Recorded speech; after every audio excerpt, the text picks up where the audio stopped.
Put your hands up to your head. Why did Now!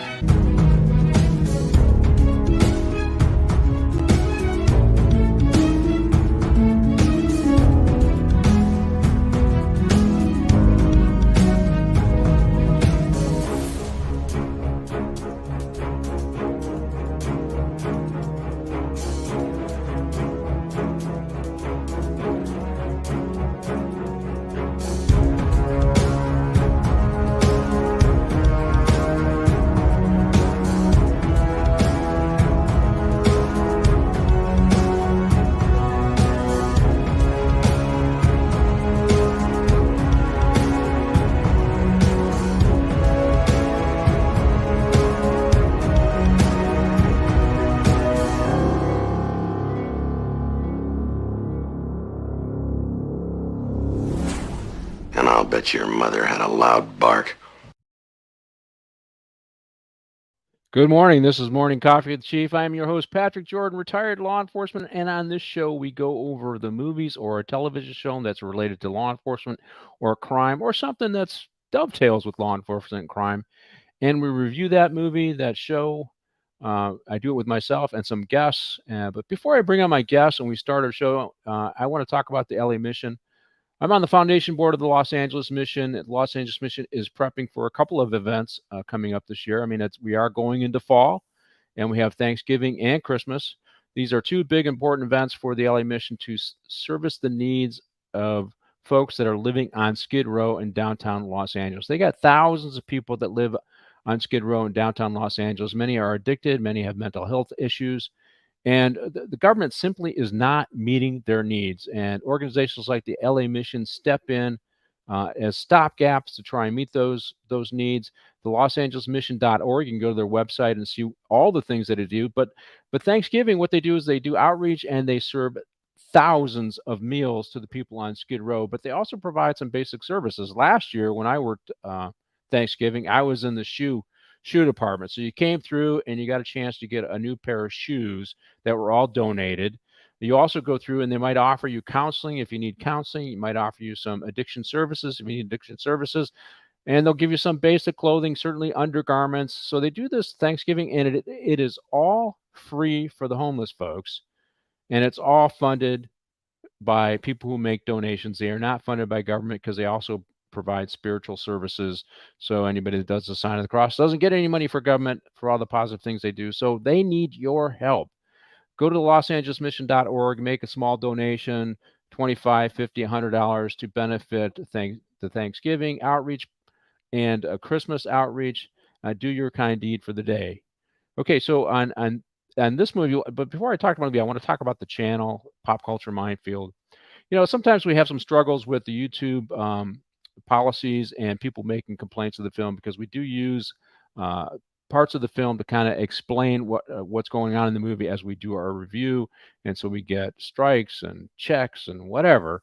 So what we really need you to do to help the channel is to set up notifications for any time there's a show. So if you like the show, set up a notification so you can watch my show every Tuesday, 8 a.m. Pacific Standard Time, and so you get notifications. Because YouTube will bury it if they get a chance. The other thing you can do is like the show. If you watch a show, I think I had 17 likes. I'd love to get more than 17 likes on this show. But like the show. Like it every time. Even if you don't like it, like the show. Because you know what? By building a following, we can overcome some of the negative algorithms for YouTube. I also would like you to comment. Make a comment. And, you know, one of my comments I got through was from somebody who worked for me. He wanted me to do a Dirty War. And so we did that show. We actually brought that guy on, Eric Fox. So make some comments. If there's a particular show you want to see, let us know, and we will consider doing that show. I do try to seek out guests who will kind of fit for the show. Like when I did a Dirty War, I brought in Dr. John Sullivan, who has a lot of experience in terrorism and responding to radiological devices. And I brought in a practitioner, Eric Fox, who had to develop strategies and respond to incidents involving biological, nuclear, radiological kind of events in Los Angeles County for many years. And so I try to match up people to the show, and I have some great guests for today's show. But also, once you've notified it and you've done your likes and you made some comments, and certainly make sure you're subscribed on YouTube, I would like you to share the video with a friend so we can get this information out, get this show out there so people can see. I think once people see the show and see that it's three cops who basically just talk about the movie, share their experiences, and there's always all of them have interesting experiences. The guys I have on today actually did some research on the movie and character development by actors, and these will be some interesting stories that they will share today. But once you hear that story, I need you to share the video with some friends. Also, if you don't like YouTube, or even if you like YouTube, go to Rumble too and follow us on Rumble and do all the same things there. Like, comment, and share the video there. We just want to build our audience, and we need your help to do that. So today's show is The Hard Way, released in 1991. I know there's another movie by the name of Hard Way, and one of the reasons why I chose this movie, because sometimes I'll do searches, what are the best cop movies, and I don't always agree with what comes out there. I think maybe some of the studios are influencing what's on those lists, but we've done a lot of them. I mean, Dirty Harry was one, No Country for Old Men was one, Heat was one. We've done those movies, and this movie kept coming up, and I was really surprised because I'd seen it a long time ago, and I wouldn't say it was on my list of best cop movies, but it was on a list. And I decided to do it, but I also decided to do it because the three people that are going to be on here today, including myself, worked in Hollywood for a very long time. And when you're working in law enforcement, adjacent or among the actors, actresses, musicians, you name it, you intersect with a lot of those folks, and Hollywood and law enforcement intersect. Law enforcement shows are very popular in Hollywood, very popular for TV.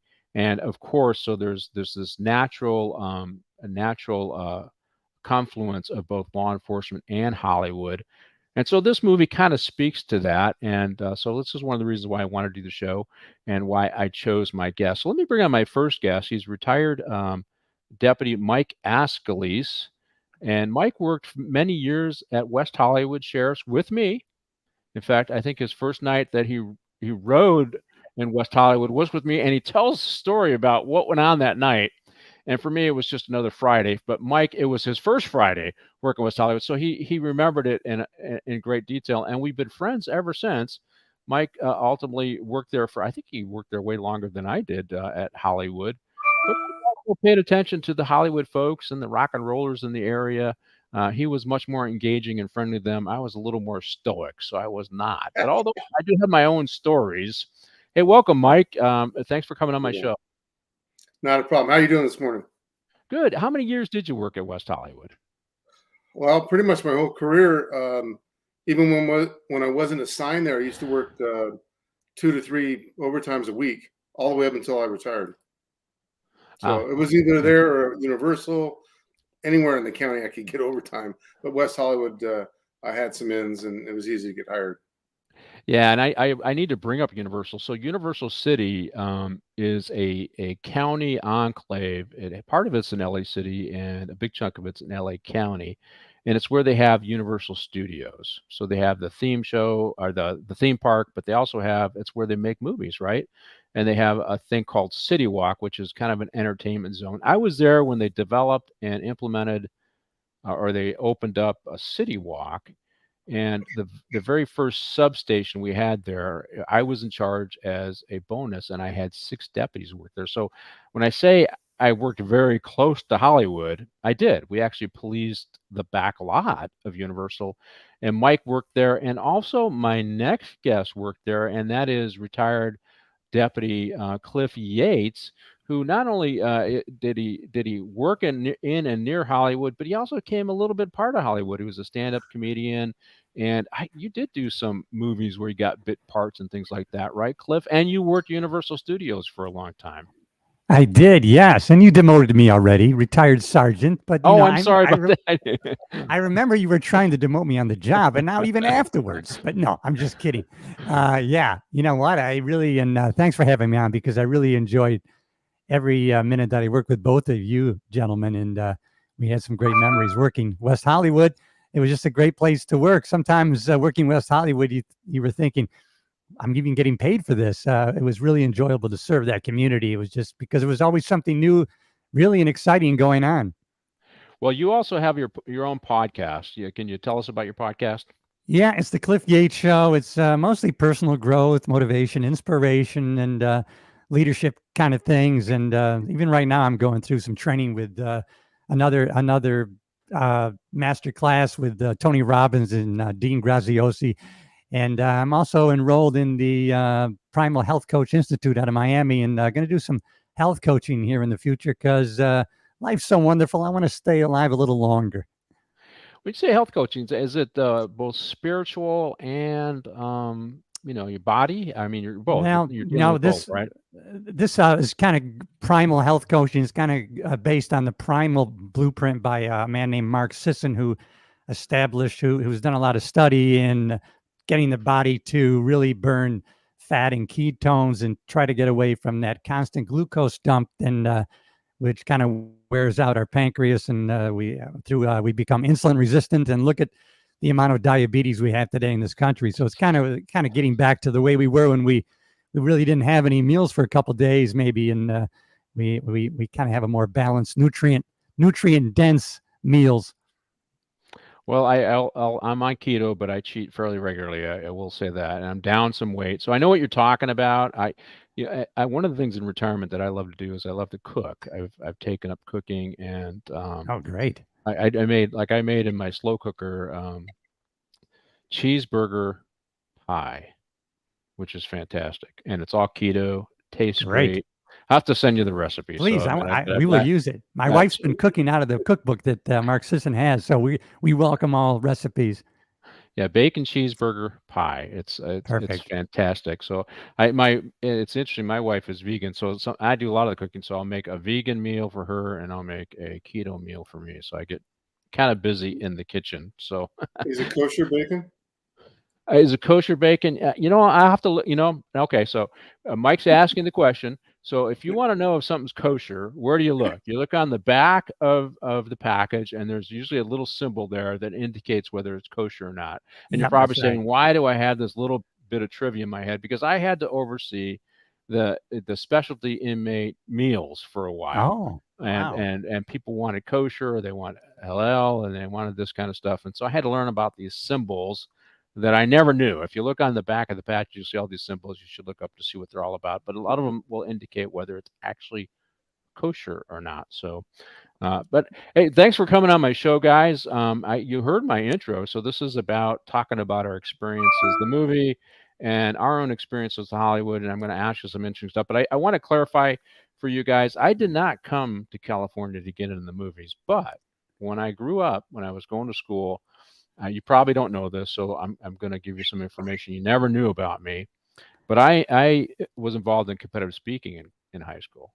So in addition to being a lineman for the football team, I was recruited to do competitive speaking. And so and this kind of competitive speaking is called forensics.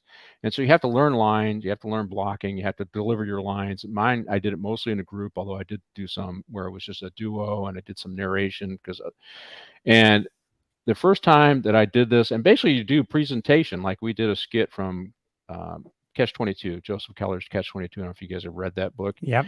And it was a couple of football players, a swimmer, a tennis player. So it was some jocks, and then we had one freshman who wasn't the jock at all.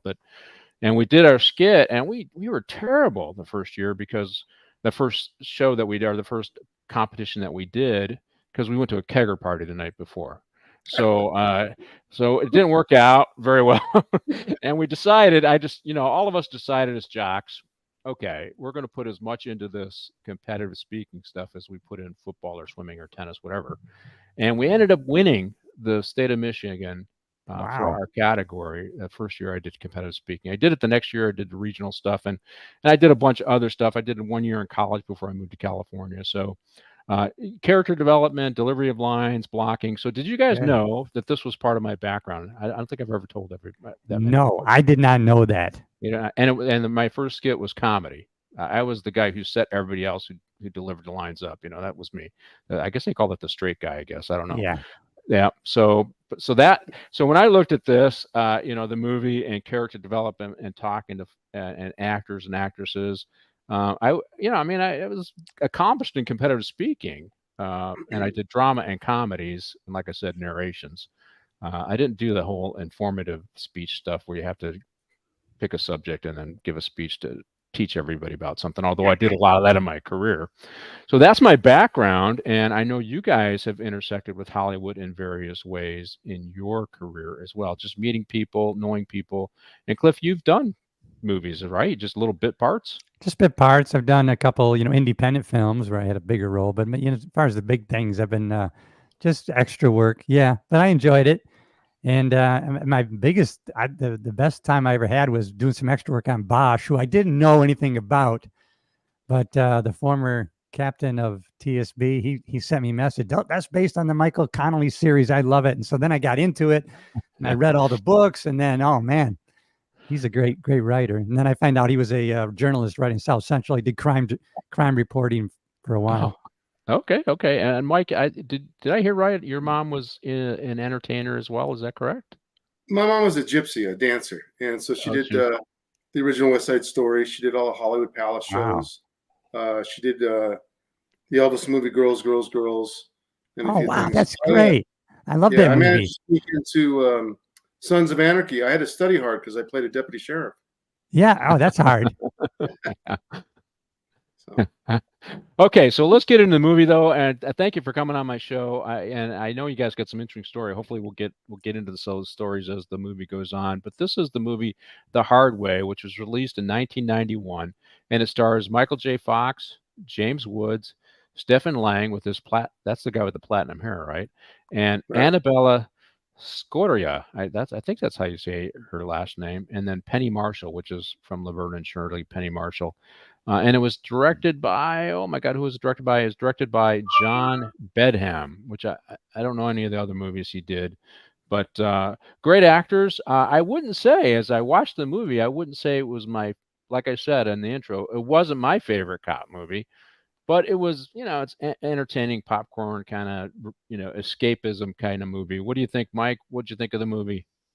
I wasn't happy as far as being the best. However, I think most of the movie was just the relationship between the two guys, one trying to learn an actor and his ego, and of all things, the lieutenant. I don't know how at the rank of lieutenant, this guy was running around doing what he was doing, and he's always angry and trying to do his thing.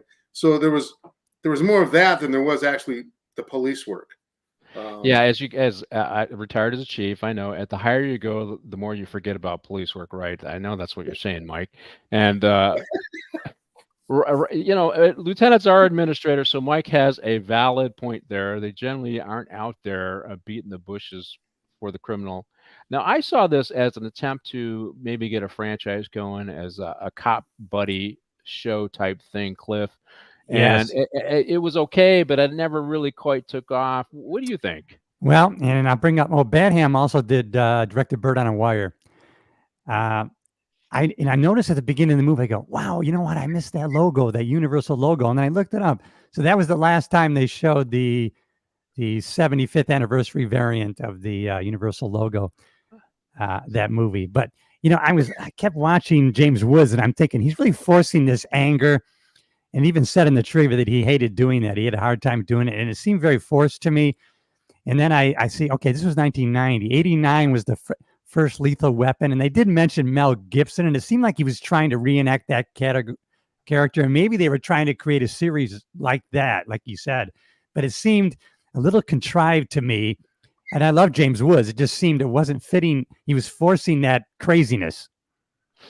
Well, both of these actors are kind of, Michael J. Fox, his television, was it Family Ties? I think it was Yes. Family Ties. Yeah. And he kind of played this fast-talking, conservative, I don't want to say outcast of the family, it was just somebody out of step of everybody else. But he was this fast-talking, high-energy guy, which is kind of a character that James Wood tend to always play. If you look at his characters, they're kind of this fast talking, high energy. I mean, when I did a show, the Onion Field, where he played the bad guy, Paul, he was fantastic. And I was just thinking the Onion Field, he was amazing in that. He was perfect. And that's the role I remember. But this high energy kind of weird kind of guy. And then if you think about all the movies that he's been in, it's this always when he was in Casino. Remember, he was the bad guy Yeah. Lenny in Casino, kind of that fast talking dirtbag pimp kind of guy. And so he kind of has a shtick. I mean, if you follow him on Twitter, he's incredibly conservative. Oh yeah. He's always He's got these awesome. biting comments towards folks. I love And him. He's a principled man, man. yeah, so Yeah.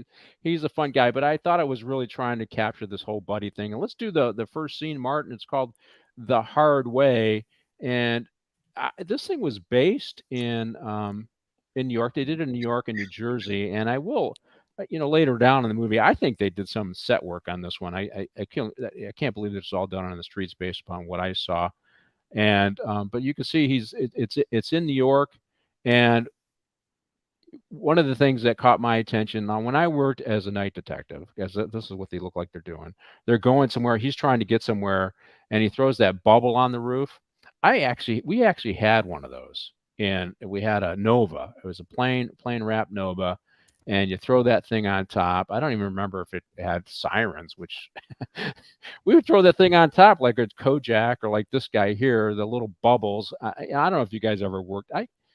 I'm trying to remember. No, I was working with Joe Morales, and I was working a plainclothes thing like that, and we did that, and they got in a pursuit. Somebody got carjacked on Sunset, and we started following this Porsche that had outpaced the uniform guys, and then we ended up they crashed, and we ended up with this huge containment. Two suspects, one with a sawed-off shotgun, one with a 44.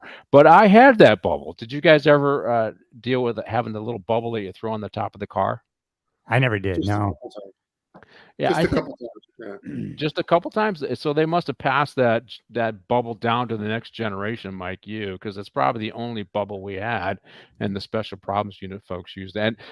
And it just I don't know. It just it came to me as I was watching this, because you don't really see it very much anymore. But anyways, so the hard way is this is the introduction to James Woods' character, and they are chasing a bad guy called the Party Crasher, who's done some murders, and these guys are trying to find him. And James Woods is on the case as a lieutenant, as Mike calls out, is not realistic, right? So one of the other things I noticed about the scene, and I just want to clarify. So did you notice everything was wet?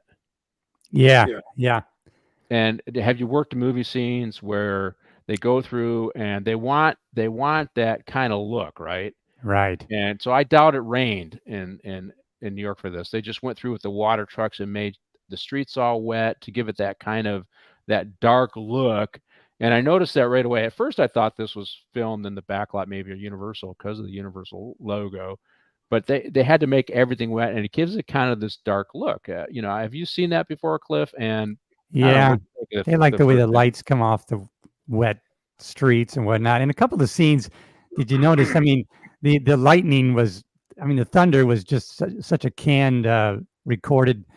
It really didn't fit. It looked like they pulled in one scene. They pulled in with the car, and the rain was coming down. It looked like, they have those rain machine things, and it looked directly out of that. Yeah. So anyways, I mean, I do like the look, like you said, the lights flashing off the wet pavement and the Yeah. puddles of water. It does make it interesting, but that is all contrived. That's not necessarily. Right. They have to do that. It doesn't just have. They don't wait for a rain day and they go, okay, rain Exactly. day, let's Yeah. go out and film. And so they have to recreate it. And so I was surprised they did this in the streets of New York, because that's a lot more effort. Mike, you've worked movie jobs, trying to control a street so that they can do the filming and it's complicated, and it disrupts a lot of lives, right? I mean, did you have to Oh enforce yeah. permit? Yeah. You got to pick a time. Sometimes it's unreasonable, but they're filming and they pay a lot of money. If you're doing night stuff, usually there's less traffic. There's areas in New York where it's not so bad for traffic, and it's a little easier and cheaper to do it then. Yeah, so I mean, the fact that they were filming in New York and New Jersey and had to shut streets down, that's why I think some of this was shifted over to studios. And I got a scene that I'll ask you guys about coming up here. But so that we got the Party Crasher, who's a killer, and you can go right into the next scene, the party, and he calls ahead of time to the NYPD that he's going to do another one, and he chuckles about it. And he's got his revolver thing with a a sight thing, kind of a cool looking gun, but again, not really all that practical, right? No.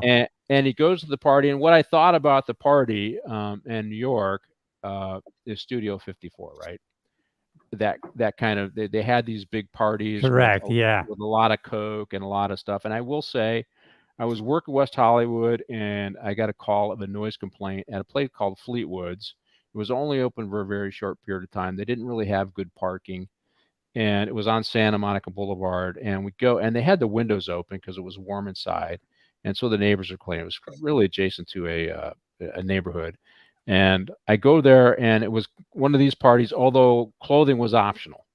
So they had a few hundred people there, and most of them were in some form of state of undress. And so this party scene, although they're clothed, remind me of that. There clearly was a lot of coke going on. Oh yeah. Walking through the crowd, you get a lot of flirtations. If you're in uniform, we had to find the party go and tell them that, hey, well, we can do this. This is our building. I said, yeah, but you got to shut the windows, otherwise they're going to complain. And they did end up getting shut down, that venue. They did not last very long, but that's what it reminded. We do have these venues that have these big Hollywood parties where these guys are all there. They're all dressed to the nines, or they're undressed, and they're using coke and things like that. That is realistic for right Hollywood, and it's also the Studio 54 kind of vibe, right, Cliff? What do you think? Yeah. I was when Alma and I, my wife and I, first went to New York in early 90s, we went to a show. I'm trying to think what the name of the show is, but it was at the original Studio 54 they made into a theater, and they do Broadway shows there. Yeah. It's kind of amazing to see that. Yeah. So, Mike, you've been to Hollywood parties, and did this remind you of that kind of all the beautiful people there? Certainly, coke dealers are there. This scene kind of remind you of some of those things? The parties I went to actually were only on duty. Well, that's what I meant. You showed up on duty, and this is what it looked like. Yeah, crowded, loud. The guys who went off duty probably had some other issues going on, but certainly on duty. Yeah, no, crowded, loud. Nobody knows who's in charge. It just goes crazy for a while, and you just hope that they get out of there on time and we get off on time. So, by the way, that's Fabio right there, dead center. Where, Fabio? Really? Yes, he's in the scene. Yeah, he was in the movie. Yeah, Fabio. Yeah, I showed you in my notes that scene he just put up a couple seconds ago. Dead center. That was Fabio. Well, I now okay, so I got to talk about the party crasher here and what he looks like. Now it looks like he's 6'1", he's built, but he's got platinum hair. Now, if I ever had a suspect who had platinum hair, I probably would find him fairly quickly. I mean, I'm thinking to myself, how hard it is to find a guy with platinum hair, and so obviously he's just trying to look like the mad crazy guy, but I don't know. I can't remember a guy that had platinum hair, dyed platinum hair that we really. couldn't You don't find. remember Sean Collinsworth? Well, well, no, but I wasn't looking for him as a suspect. If I wanted to find somebody with platinum hair, I probably could find him because there was so few. Sean is a friend of ours who worked with us at Hollywood as well, and he used to frost some of his hair platinum, right? And so he had kind of a dirty blonde hair, and then he would frost some of it. And but this guy, he's all platinum, right? I mean, this guy would, I can imagine myself on the radio. Hey, we're looking for a male, white, 6'1", 220 pounds with platinum hair. We're going to probably find that guy fairly quickly. I don't know, Cliff. What do you think? I think we are. Yeah. It's funny about Sean Collinsworth. Some people may remember him. He was kind of infamous for being on Cops in the apple eating episode, right? But he was on several episodes of Cops that were very popular back in the 90s, I think, right, Mike? Well, not only was he famous for the apples, but the Washington State Troopers mailed a crate of apples to West Hollywood Station. And that's a fun story.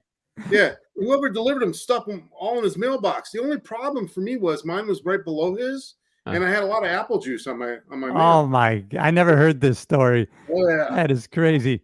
Oh, so I got to explain the story then. So I was friends with Sean. I actually, how they used to do disciplinary boards, and you used to have two peers. Well, I sat on two disciplinary boards to represent Sean. So, so we were at the time.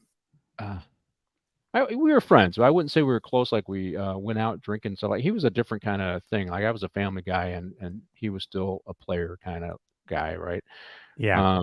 But they were kind of treating him unfairly. He brought some of it on himself. But they decide to put the show Cops with Sean, right?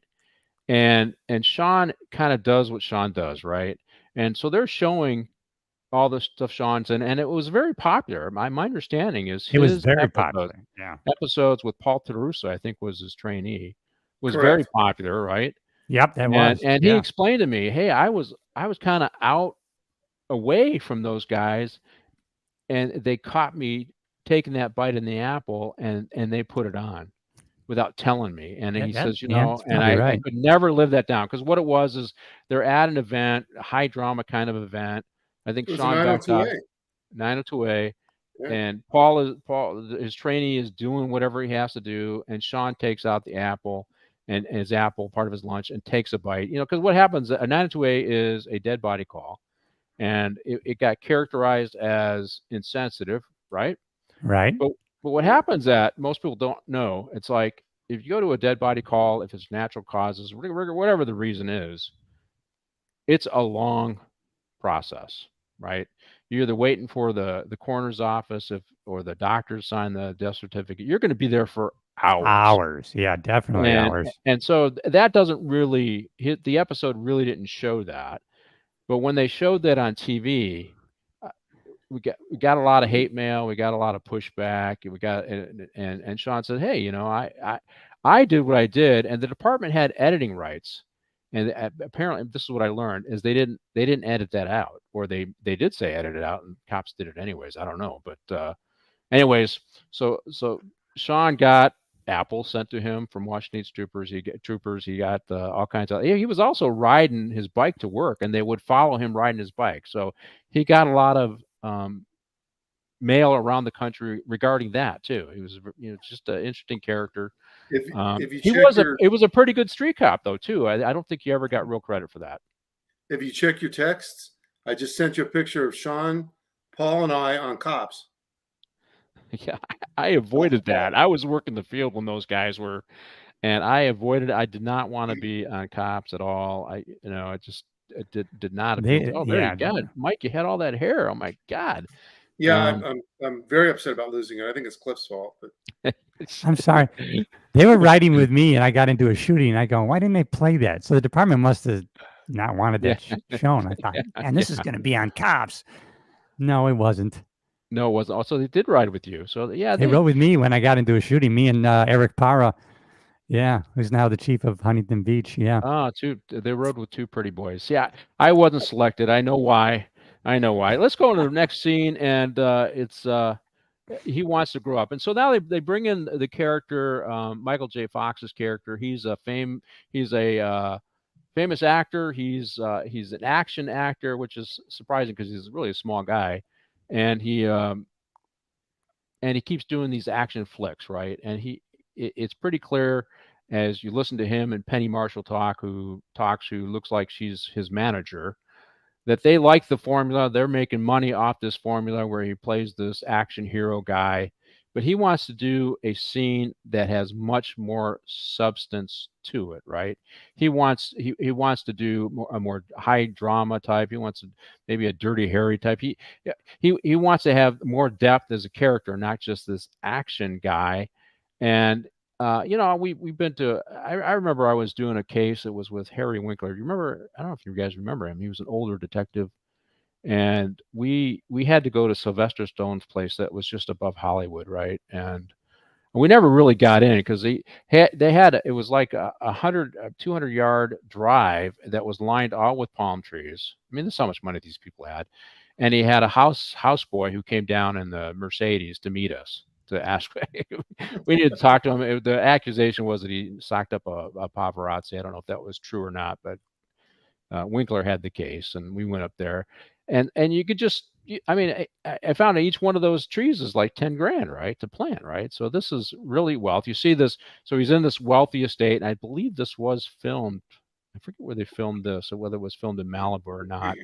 But yeah, they do have these really wealthy estates that these guys live in, and they have all these hanger-ons around. That's what I noticed lots of times. These actors have a lot of people hanging around, and Michael J. Fox's character has us in the scene.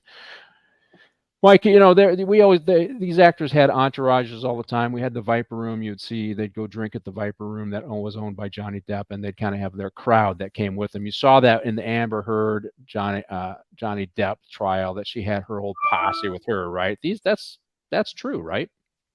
Yeah, it's normal. Some of the ones that have been around a little bit actually get rid of it and avoid it. It's the new ones that are trying to make a name, and it's a little over the top, and I don't know how they can afford that all the time, but it's a lot easier to not be recognized if you just go by yourself.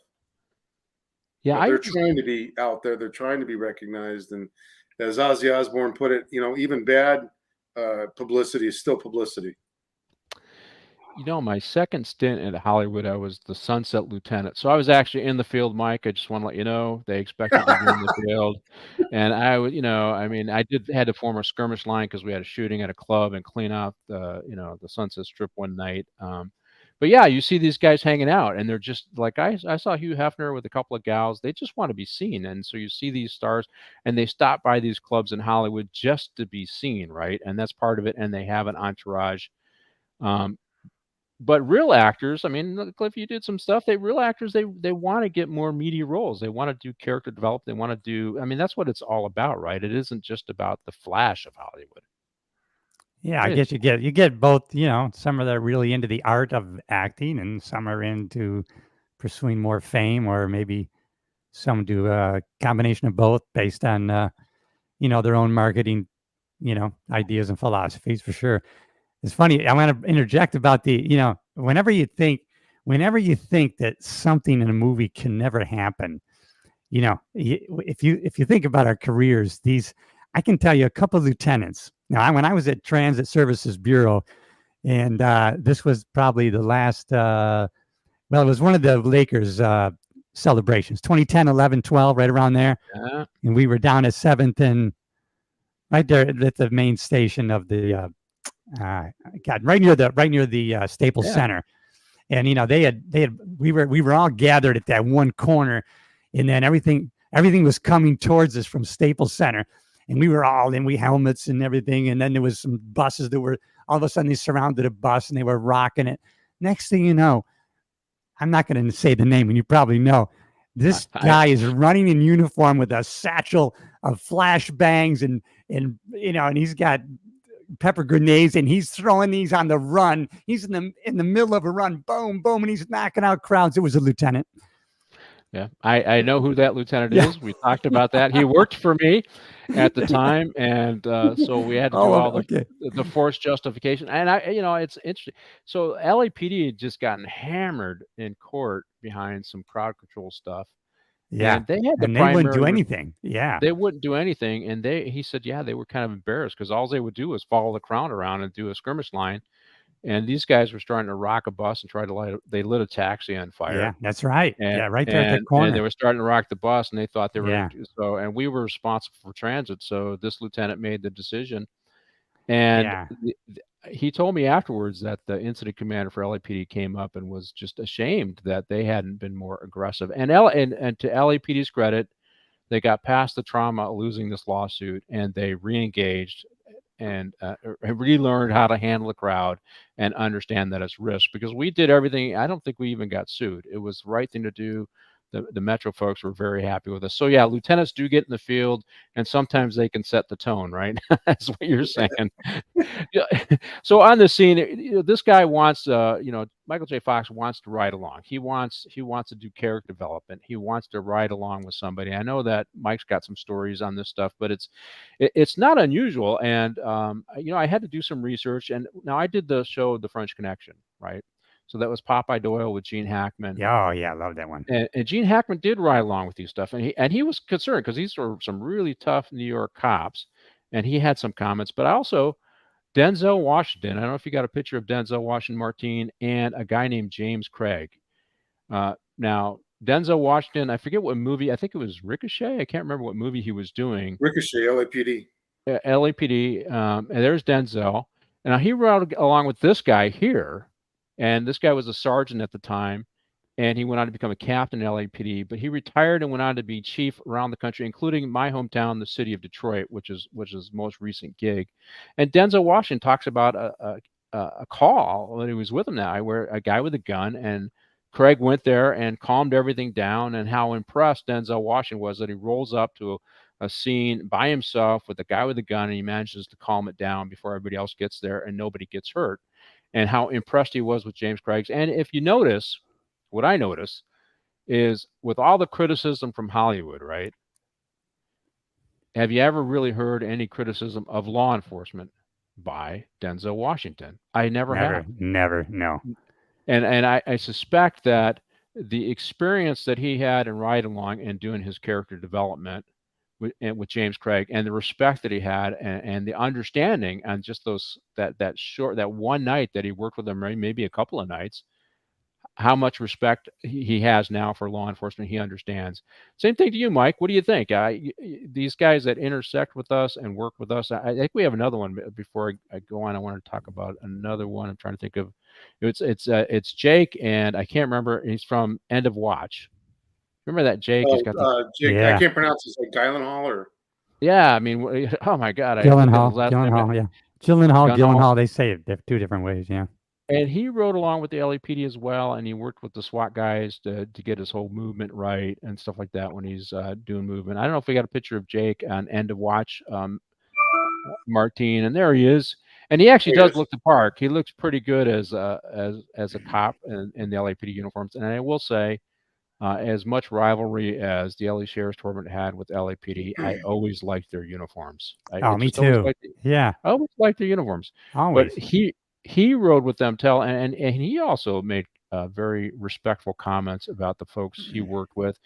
You know, when you got the movie Heat, and these other guys, they all learned how to move using weapons from the military or law enforcement. So character development by working with professionals who do it forever is it's just part of the job in Hollywood. Mike, now you have your own stories. You did your own research. Tell us about Adam 12. Well, real quick, there was one huge negative ride along on the Sheriff's Department. That was Mr. Sean Penn when he did Colors. And that was a negative situation.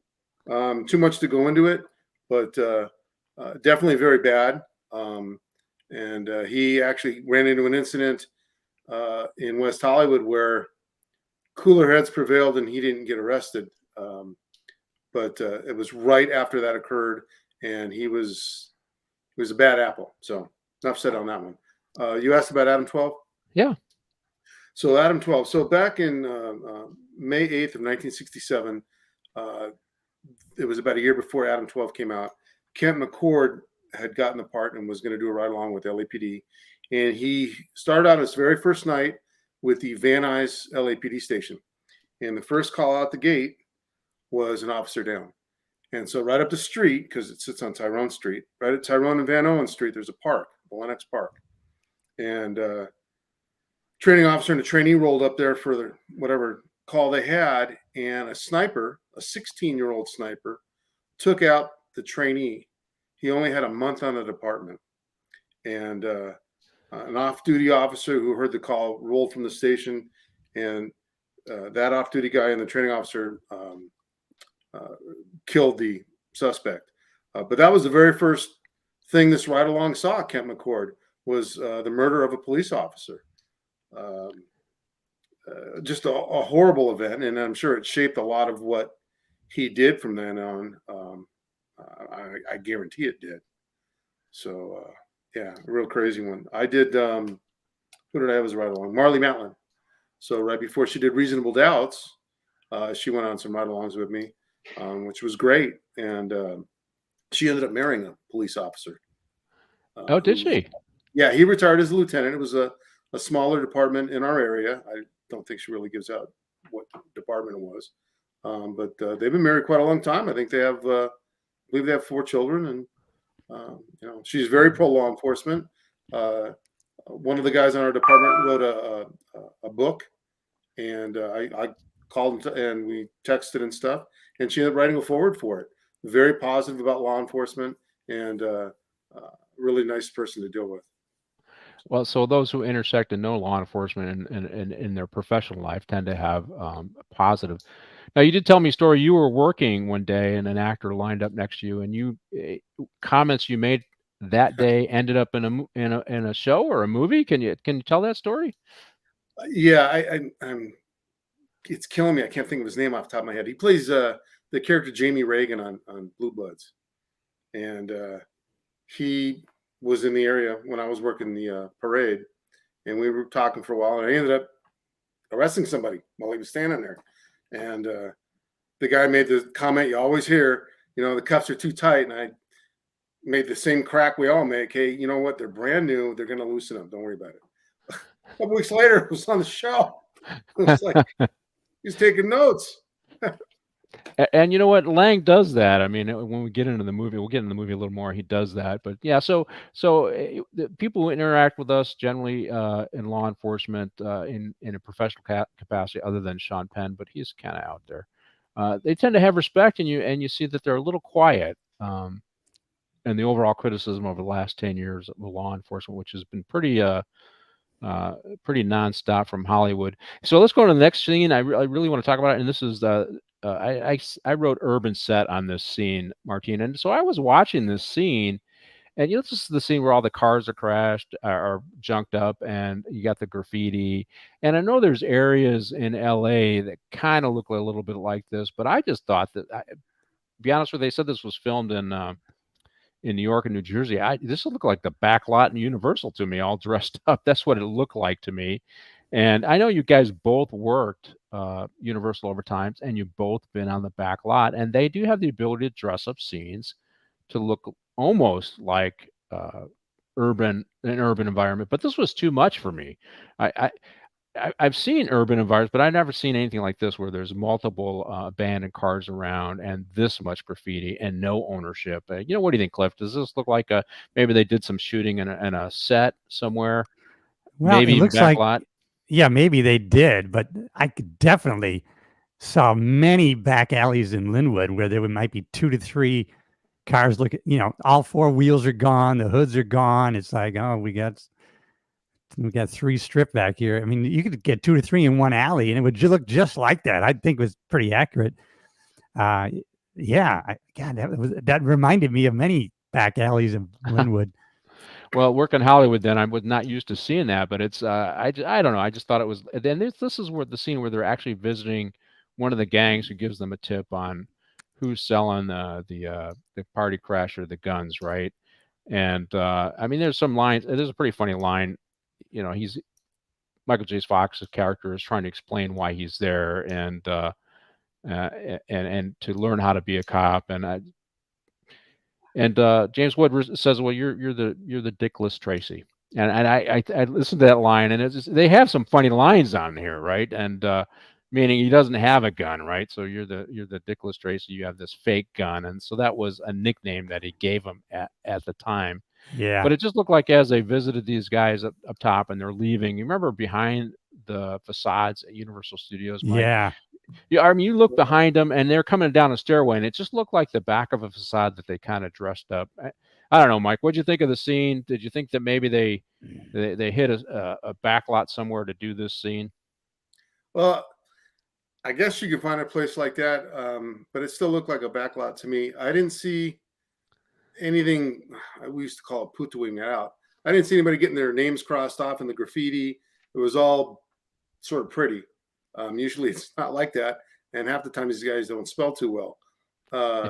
So it just seemed like a whole bunch more than I normally saw. And I worked down in Compton's area and a few other spots like that, but I never saw anything that much. And then you had the lot and everything, and that was out in front of it, and it just seemed a little too controlled for me. So one of the things I always try to do when I was working Hollywood is not be starstruck, right? And that kind of comes out as Michael J. Fox character starts interacting with the cops and some of these guys and some of the guys we worked with. They would get starstruck with these actors and actresses, right? And they kind of lose their professionalism. Like I never asked for a an autograph at all. Oh, me neither. Because I No. felt it was so unprofessional. And I No. never interrupted because they are normal people. I mean, I was at I went to Colorado a couple weeks ago, and I was in a hotel, and they had a Comic-Con festival there. I was visiting my granddaughters, and Jamie Farr and Bob Eubanks were sitting right across from me in the lobby as I waited for my granddaughters to come up. And I thought, I should say hi, but I said, you know what? They're having a conversation. I don't want to interrupt them, right?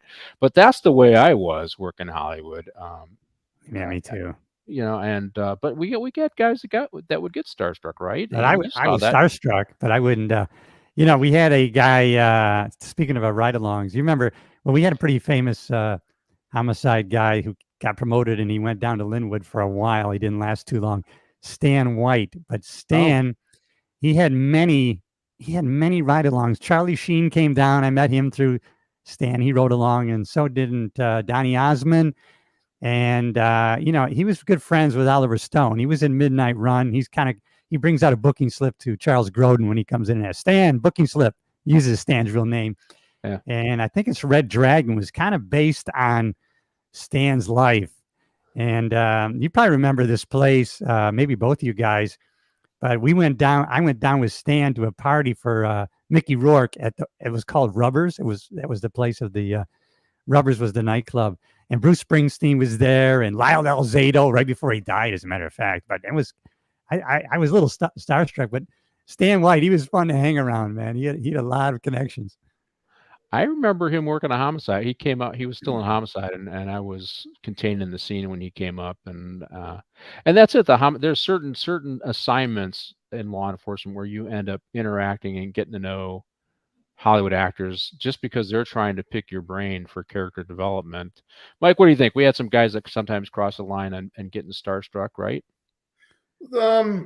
Yeah, but if you're going to get their autograph, get it on line 23 of the ticket. Yeah, that's right. I don't know if you remember this, but if you remember Doug Blake way back in the 80s, he used to have a ride-along who came out quite often named Larry Mullen Jr., and 99% of the guys in the station really didn't know who he was, but he was the drummer for U2, or he still is. Yeah. And he did quite a few ride-alongs, always with Doug. Obviously, they were friends outside. But, look, they're almost always normal, with a few exceptions. And, as long as they didn't start off, don't you know who I am? Then they were okay. Yeah, I had a few of those. I was working as a lieutenant, and I get this call at Hollywood, and it's a deputy in the field, and he says, "Lieutenant, yeah." I go, "Yeah, what's up?" He goes, "Well, I got this guy stopped," and I go, "Yeah," and for drunk driving. I go, "Okay, well, he's famous." I go, "Oh." He goes, "Well, what should I do?" I said, here's my exact words. I says, I need you to look down at the badge on your chest and the gun on your hip, and I need you to do your job. You take him to jail if he's drunk driving. Really? He's famous. I go, yeah, this is what we do. I said, if you're a little concerned about the fact that you're not he wasn't a traffic car, he was a crime car. So call a traffic guy over just to make sure you dot all the I's and cross all the T's, right? And so this guy, I won't say who the guy is, but he ends up in you will recognize the movies because he ends up in the booking cell. And I kind of knew what was happening. It was, I don't know, it was like 2 a.m. So I'm the boss, right? I'm the lieutenant. And I get the jailer comes over and says, hey, they want to know who's in charge. They want to talk to who's in charge. And I told him, just keep the guy up in the booking cell area until he sobers up. I wasn't going to put him back in the. And so I go back there and he says, do you know who I am? I said, yeah, I know who you are. You're the guy that if you give me any problems, there's going to be a bunch of paparazzis out there waiting to hear your story. That's who you are. Or you could be the guy who waits in this cell quietly and sobers up, and 6 hours later, and the only person waiting out there in that lobby will be your publicist. What guy do you want to be? She says, I think I'll just wait here quietly. She says, okay, great. Thank you. That was it. That was really good. Yeah, that was good the way you put that. That's awesome.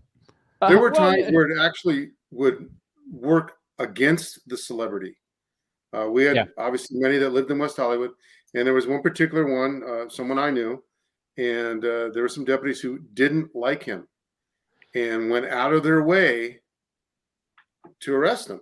and they did.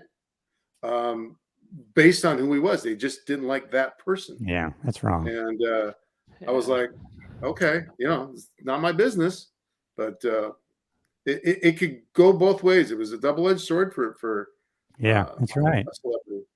Well, let's get into the next scene. It's called, I labeled this method acting. So obviously you guys know my background, and I just told it to you at the beginning of the show. And so I do understand a little bit. Now, I was working as a captain, and we were trying to bring in an acting studio into the jails to give acting classes, just as a way to do the inmates' time.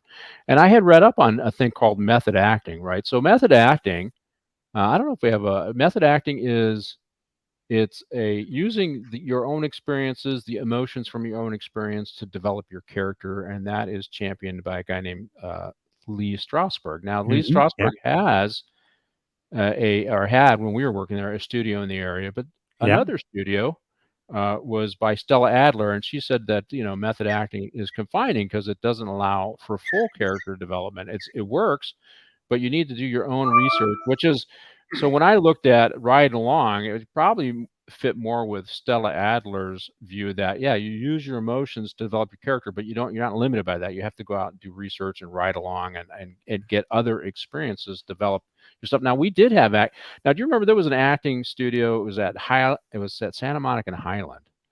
Yep. Oh, And yeah. you remember that? And so, Yep. I mean, it's a little bit in LAPD's area, but we would go down there to see who's hanging out because they would end up in our area and would arrest them, right? And because they were doing drug deals and prostitution in that area. It was pretty big when I was working there from, let's see, 85 to the first time to 93. You always had that stuff.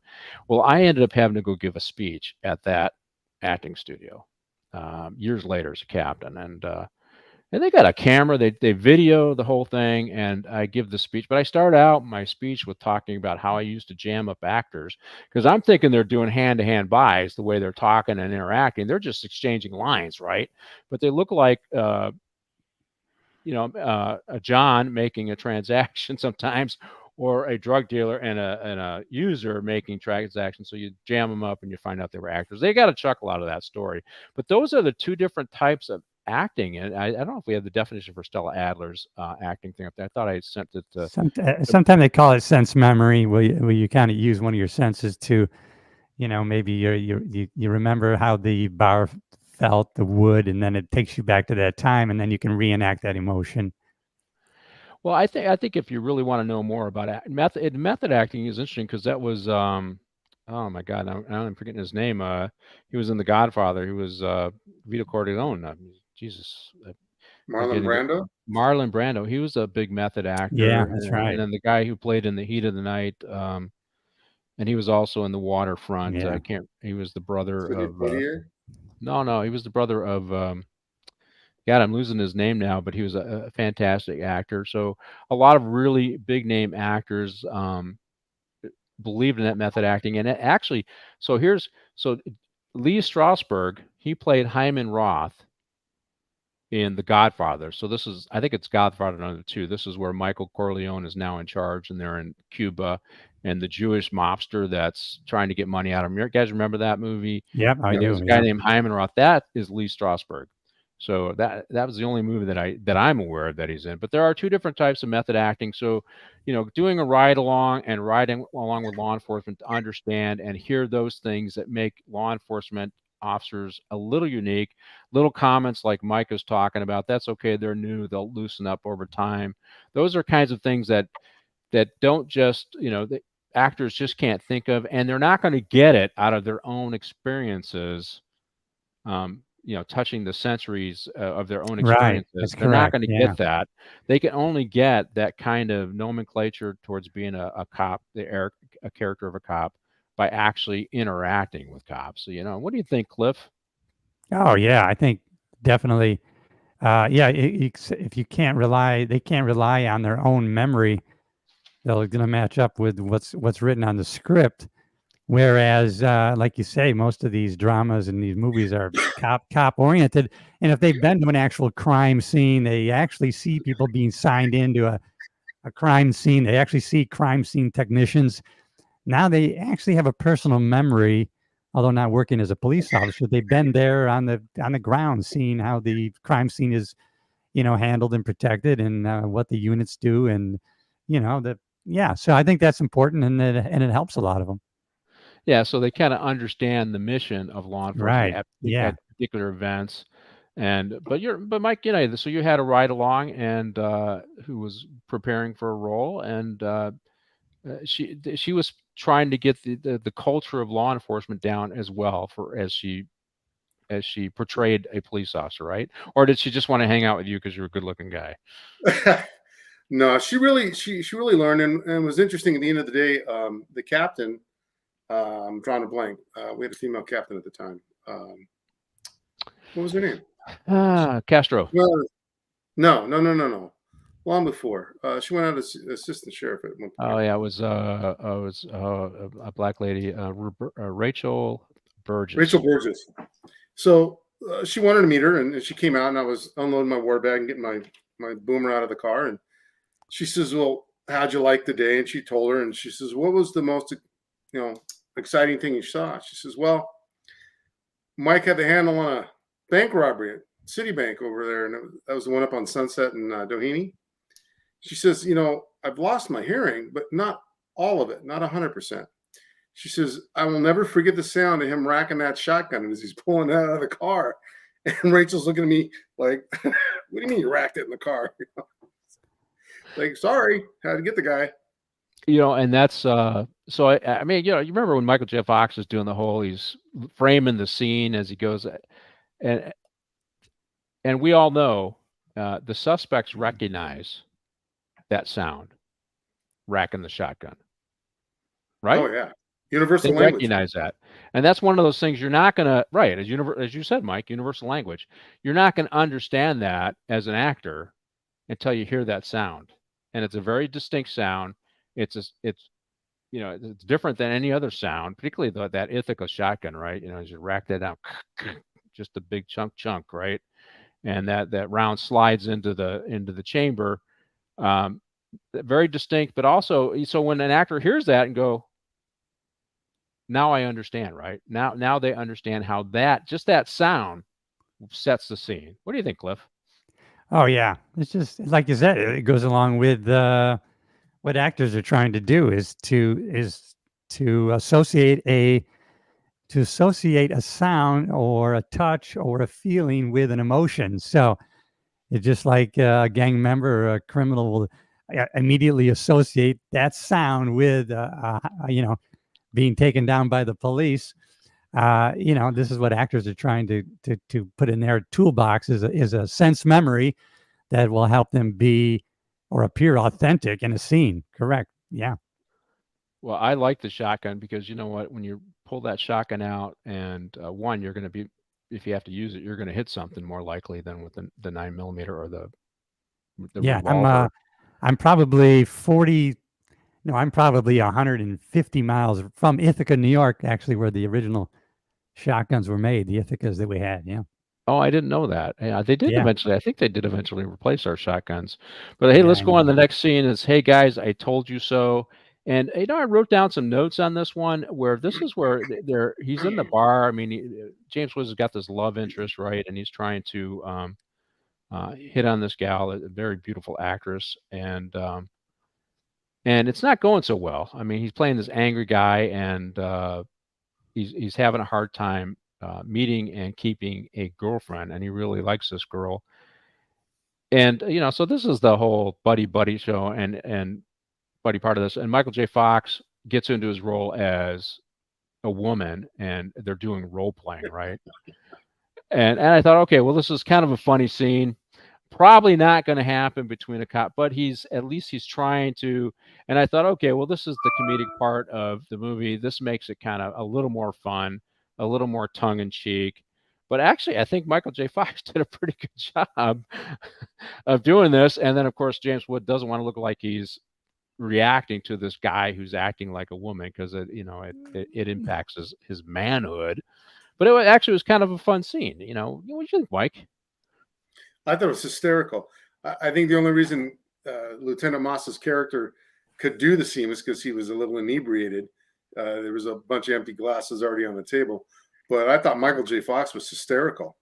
And to the point where even Moss's character says this is getting too real. You know, it's just too much.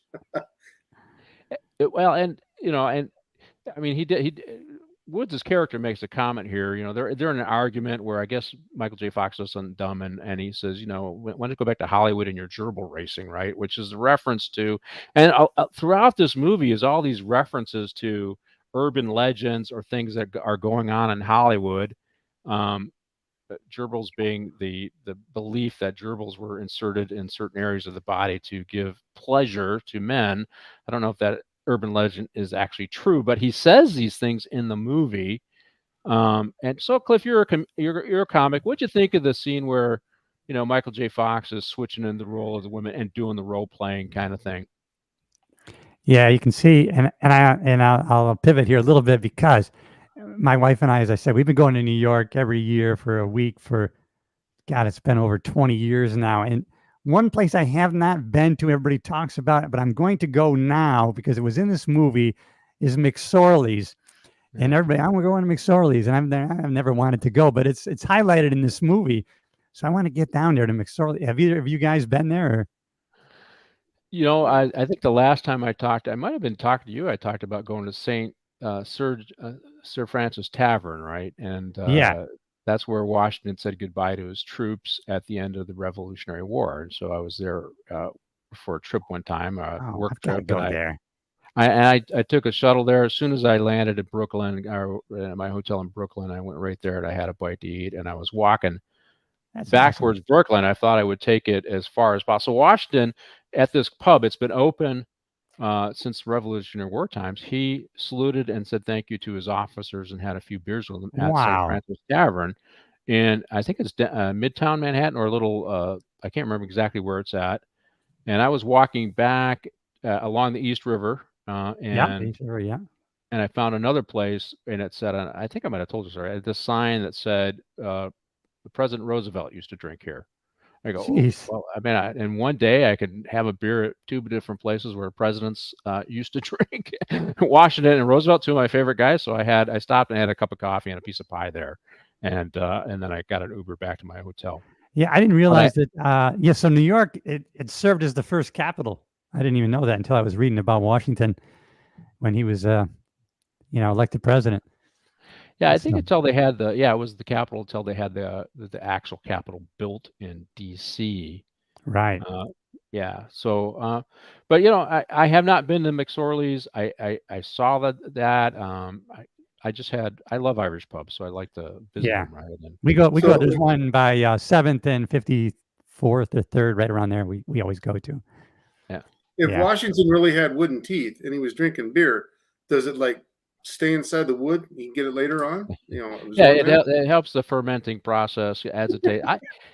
He may not. You know what? I think he was a teetotaler, so he might have just taken them to have a beer and food, and maybe he didn't. I don't know if he drank or not, but he definitely saluted his officers there. Well, I think that's just a cool story. I mean, it is. That's great.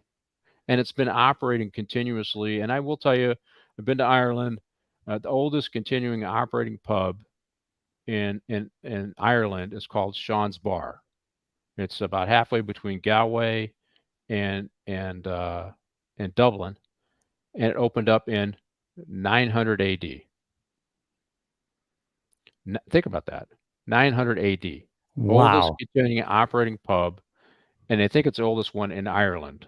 I mean, and in Europe. I'm sorry, in Europe. It's definitely the oldest now. Sean's Bar. I had to stop there.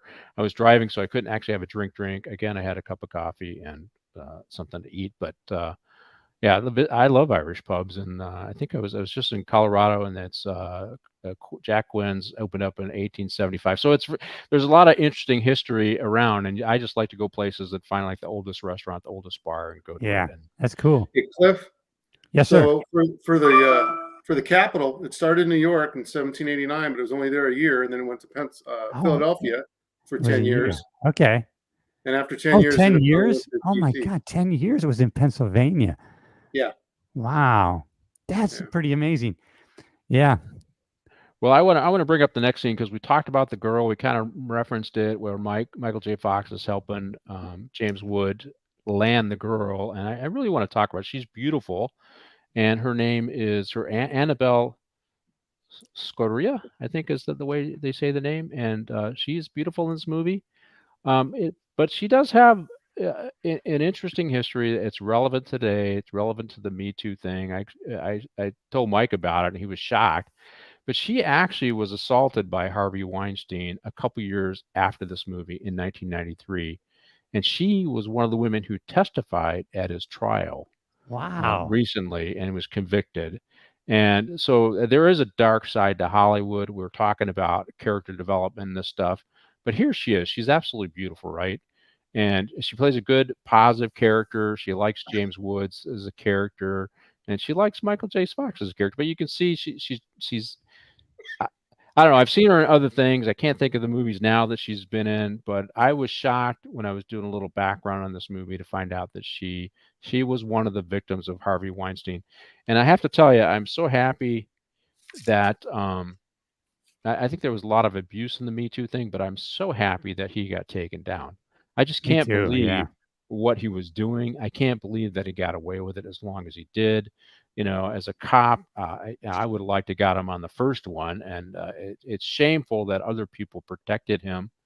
Were you guys were you aware of that story? I mean, I mentioned to you, this happened to I a lot of wasn't. women and a lot of men in Hollywood. It probably happens to men too. What do you think, Mike? Well, I was aware of this after you talked to me, but I remember a few times we had calls where we'd had an actress that had been assaulted or beat up or something, and it was within Hollywood. There was, I don't know if we can use names or not. There was a couple of big actors where there was a huge fight, and he went to jail. And not only was she a famous actress, he was a famous actor. Her father was a famous comedian, and it really was a media problem there. So we didn't see the rape so much. I don't remember ever hearing one of those. But this Mr. Weinstein was a horrendous human being.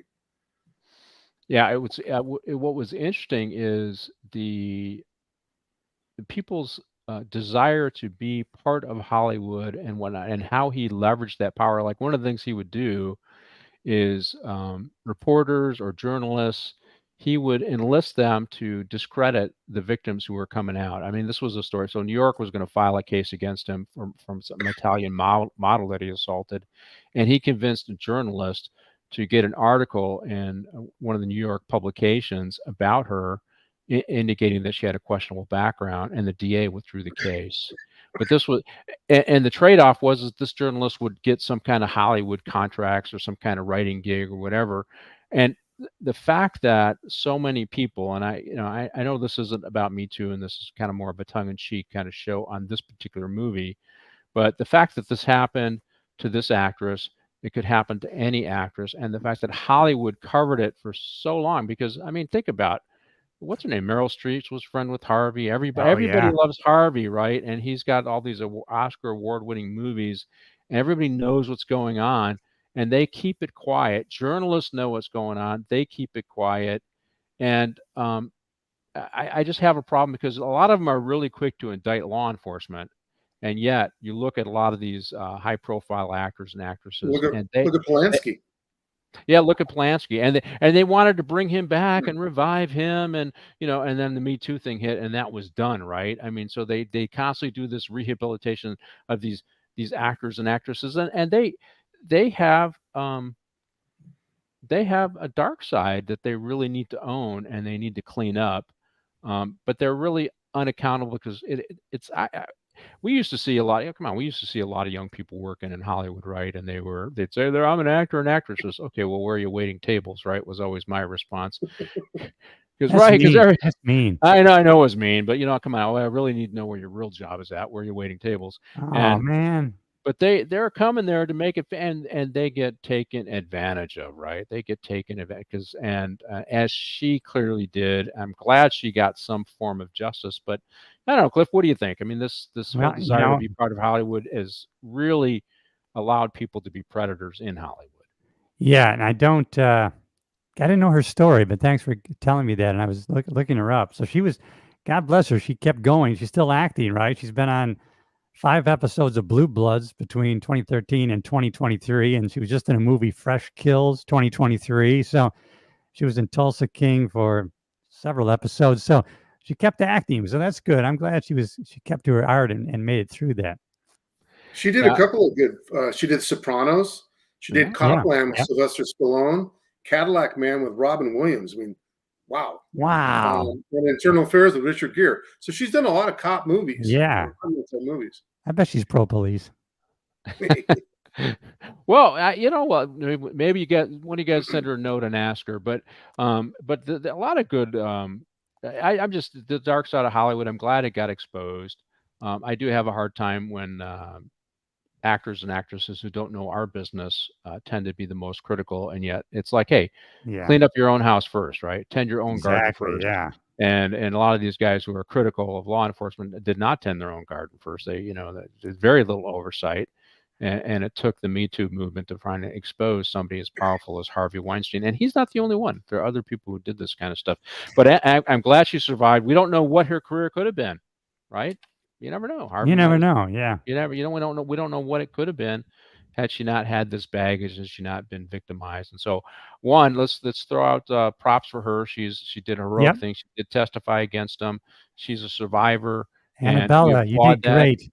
Yeah. And she kept plowing forward. I go, Cliff, you said she did great. Mike, what do you think? Yeah, we need to thank you so much for her because she's trying to clean up Hollywood for the rest of the gals who are I think she's a hero. She's a hero. I think she's a hero. Stand up. She actually stood up and pointed a finger and needed to be done. And most people are too afraid to do that. So yes.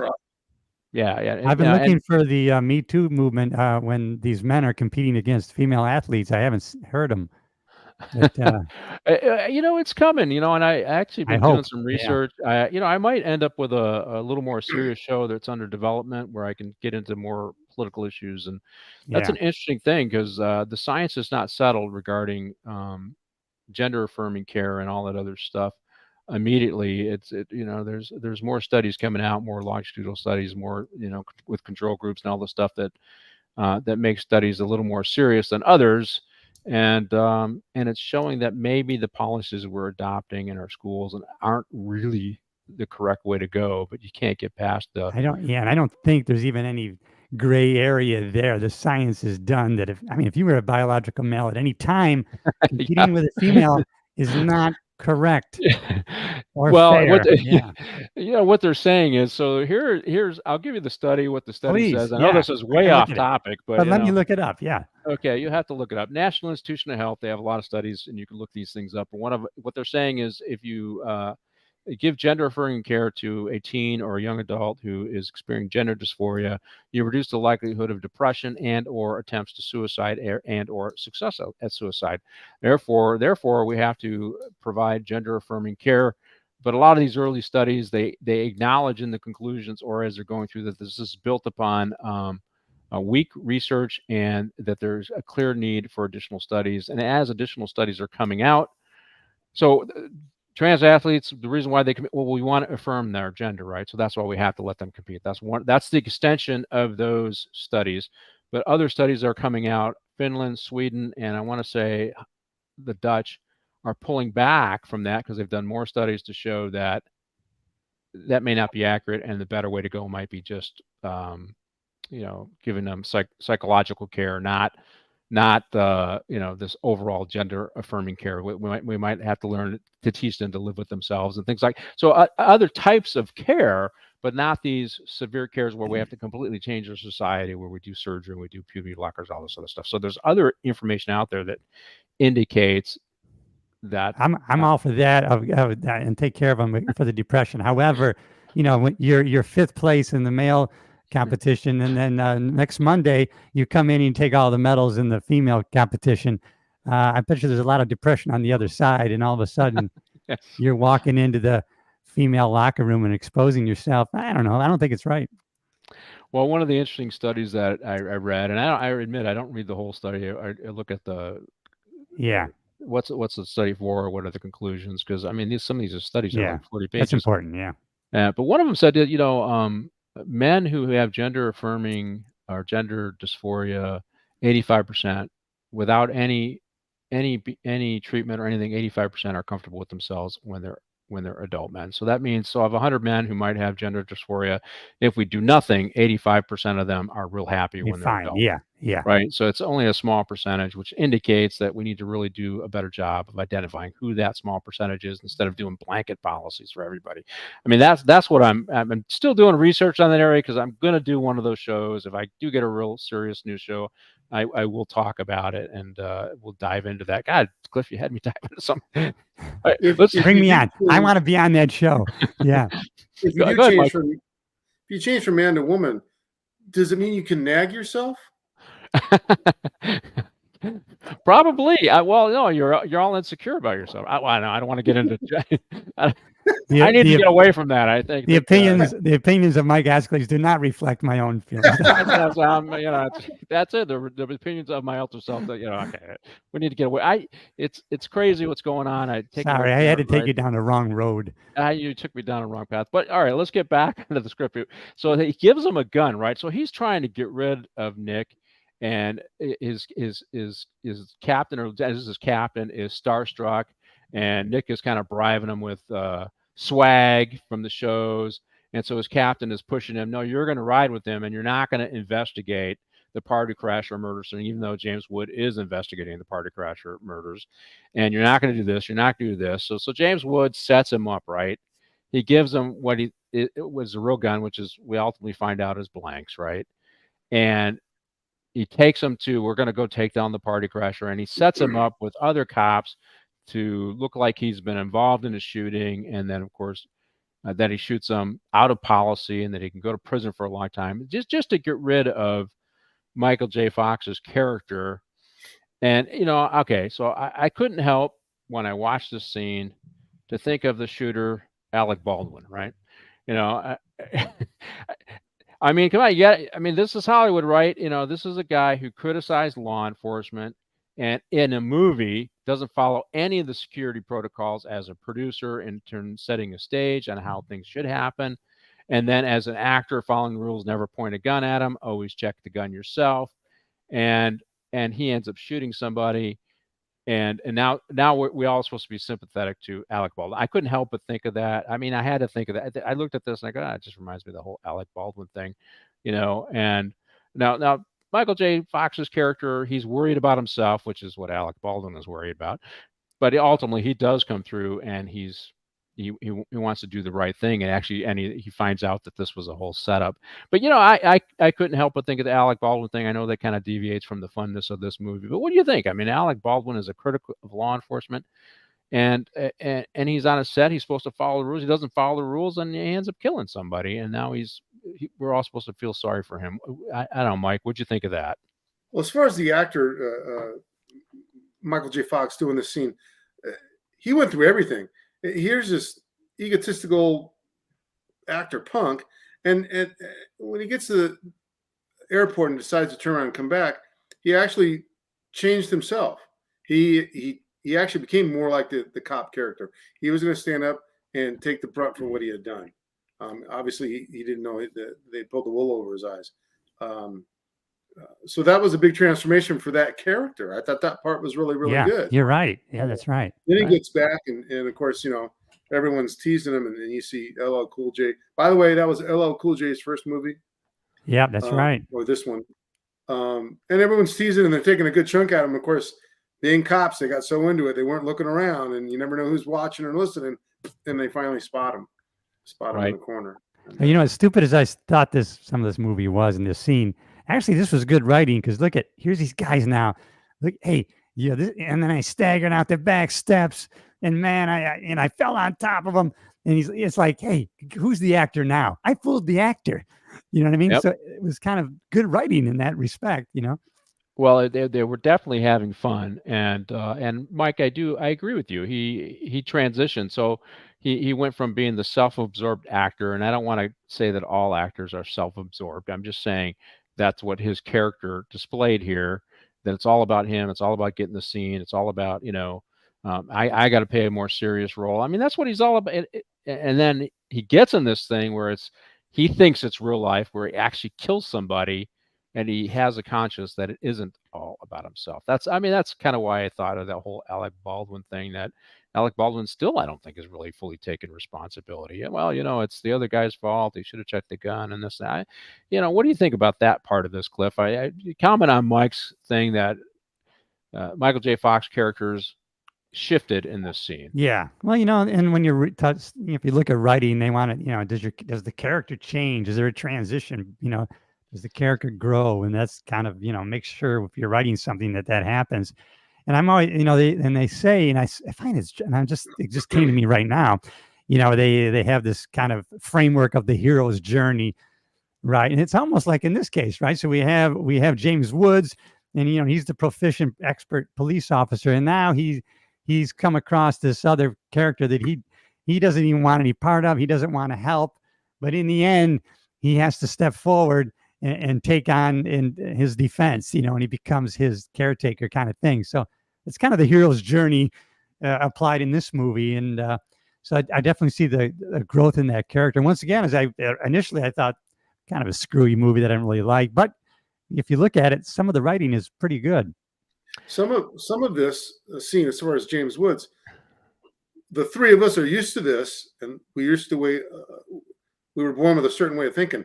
James Woods knew how to clean it up. Right. Exactly. Yeah. He immediately knew how to clean this up, whether he set up the joke or not. Right. Yeah. Things can disappear or not disappear, or it depends how you write it. Yeah. He definitely had him snowed, and something he could live with, because the first thing he said was, "My life's over." Yeah. He was picking out prison drapes. And he really sells it. And on both parts as actors, they were very good. That really good. Yeah. Well, that's why that line is what made me think of Alec Baldwin. That's Alec Baldwin probably thought that immediately. You're right. That line.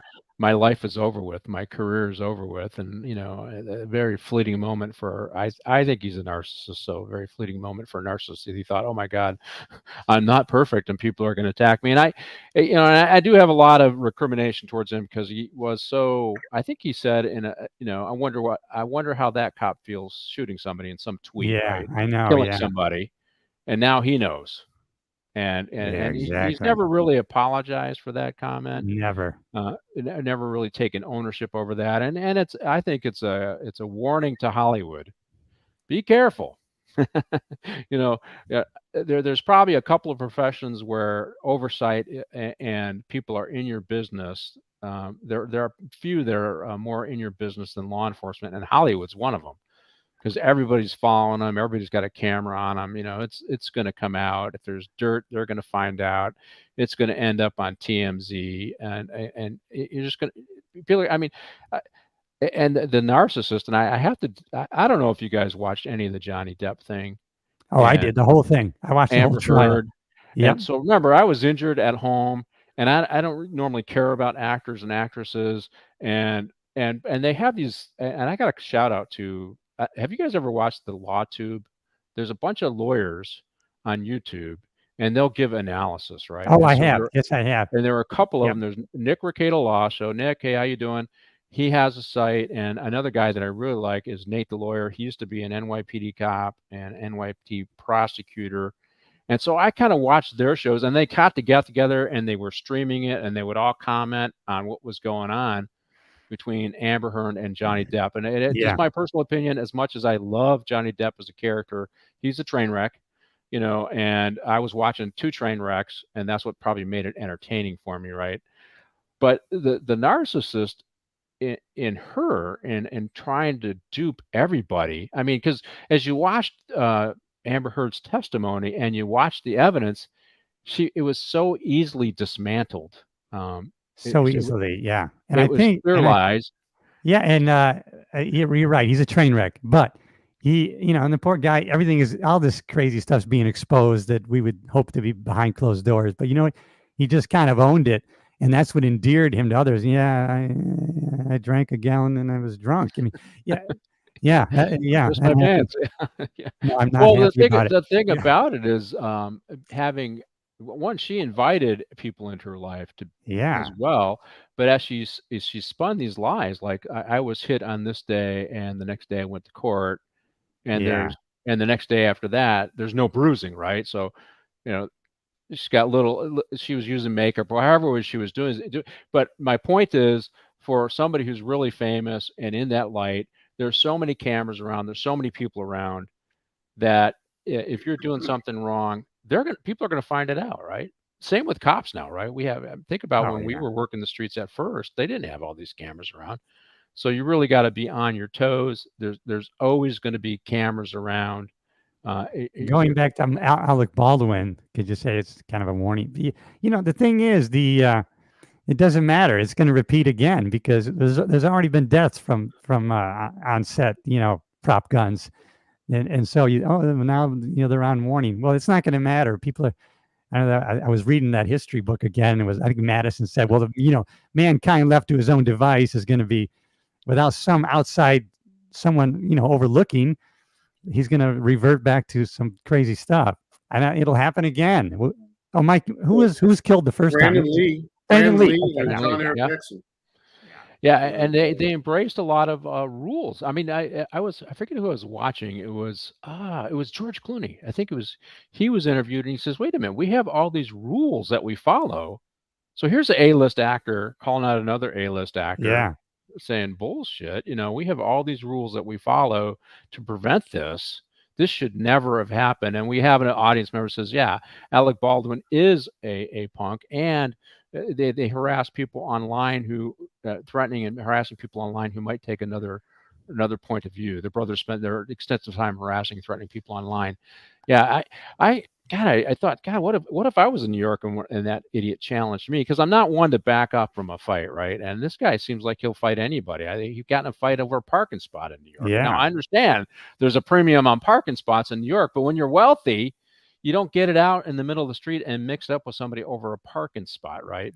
He's a hothead. I mean, he's not in control of his emotions, and it's on display for everybody to see. And it's too bad because we saw him in that one movie, right? We just reviewed. In Yeah. Boston. It was. Yeah. It was. Oh yeah. It was. God, it's the one in Matt Boston. Damon and Matt Damon. It was The Departed, and he was Departed, fantastic. and he was a great actor in that, but. And he played Leonard Cranston in The Shadow. Yeah. Oh, did he really? Yeah. No. Yeah. I mean, his tradecraft in terms of presentation on the movie is great, but arrogance gets the best of us, Yeah. and I think arrogance. I can't imagine when he was a young actor that he would ever violate any rules on set. But when you're the producer, and the sun rises and sets around you as an actor, then you violate rules on sets. And shame on him. Hopefully, he paid a lot of money. Had to pay, and hopefully I understand they're still going after him, potentially criminally, and I hope they do. I don't understand how. They said that the gun was modified, that it could fire without pulling trigger. Now they're saying the gun couldn't pull trigger without finger pull. Regardless, he shouldn't have been pointing the gun at him if that's the rules on the set, and he did do that. But anyways, and the whole Amber Heard thing, why I think that's important is actors, cops, everybody have to understand that if you're out in the public, even if you're in private, as getting dirt on a cop or getting dirt on an actor or actresses, people are going to do that with cameras, right? It's 24/7 in both professions. Do you kind of agree with that, Mike? Absolutely. I mean, today it's I would tell trainees, that's the first thing you got to know is it's going to be on film. The captain's going to watch it. So just do the job. Don't worry about that part. At first we always wanted to get their phones. You know what? I had my butt saved more times by something being filmed. Exactly. Like, hey, play it back. I know what I did. Oh, look, that's exactly what I told you I did. Have a nice day. Time to go eat.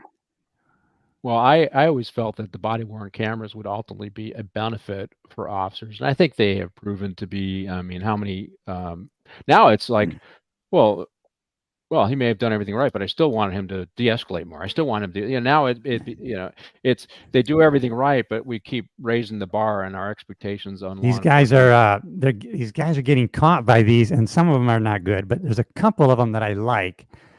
These First Amendment auditors, and these guys are getting jammed up in public places, and these coppers are coming because they want to answer the call. You can't film here. You're out of here. I can be here, and I can. Oh no, you can't. And then they end up they arrest these guys, and those guys get FOIA requests, and they get their body cam footage, Yeah. And not only are they embarrassed, these municipalities are getting sued by these coppers who don't know the law. I mean, Yeah. it's just not good.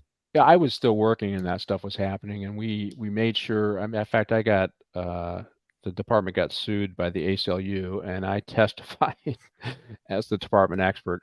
9-hour deposition with the ACLU justifying jamming people up, taking pictures near critical infrastructure, and we had some guys that made some mistakes and they took some hits, but I justified the continuation of the practice where we could at least contact. I explained the law.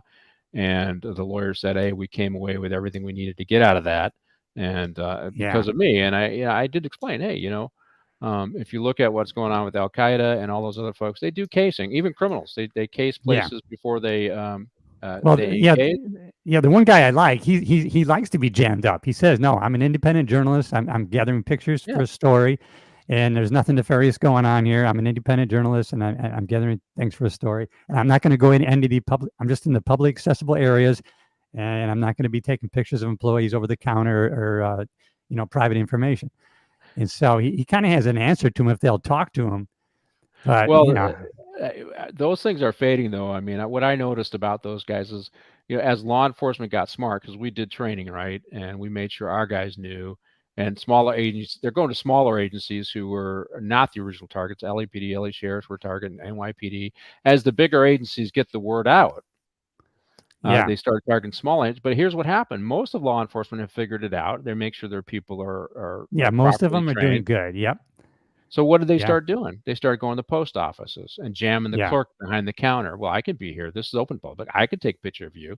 And I was watching one of their idiot shows, and some construction workers at a construction site behind fence. They're taking pictures of him, and why are you taking pictures? I could, and they would jam these guys up to get the conflict, and then put it on YouTube I and don't get like views. that. And they would denigrate him and said, look at this stupid guy. He doesn't know that I could take pictures of him in public. Yeah, there's things you can do in public. You really, to private citizens, you shouldn't do it just because. What's the point? You're just trying. At that point, you're just trying to get views, right? I mean, when you go harass some clerk behind a counter at a post office, how come you don't know the law? I know. Okay, I understand that you get that cops should understand it. But you're harassing somebody who makes doesn't make a ton of money at the post office, just doing their gig. And there are some limitations, and those idiots.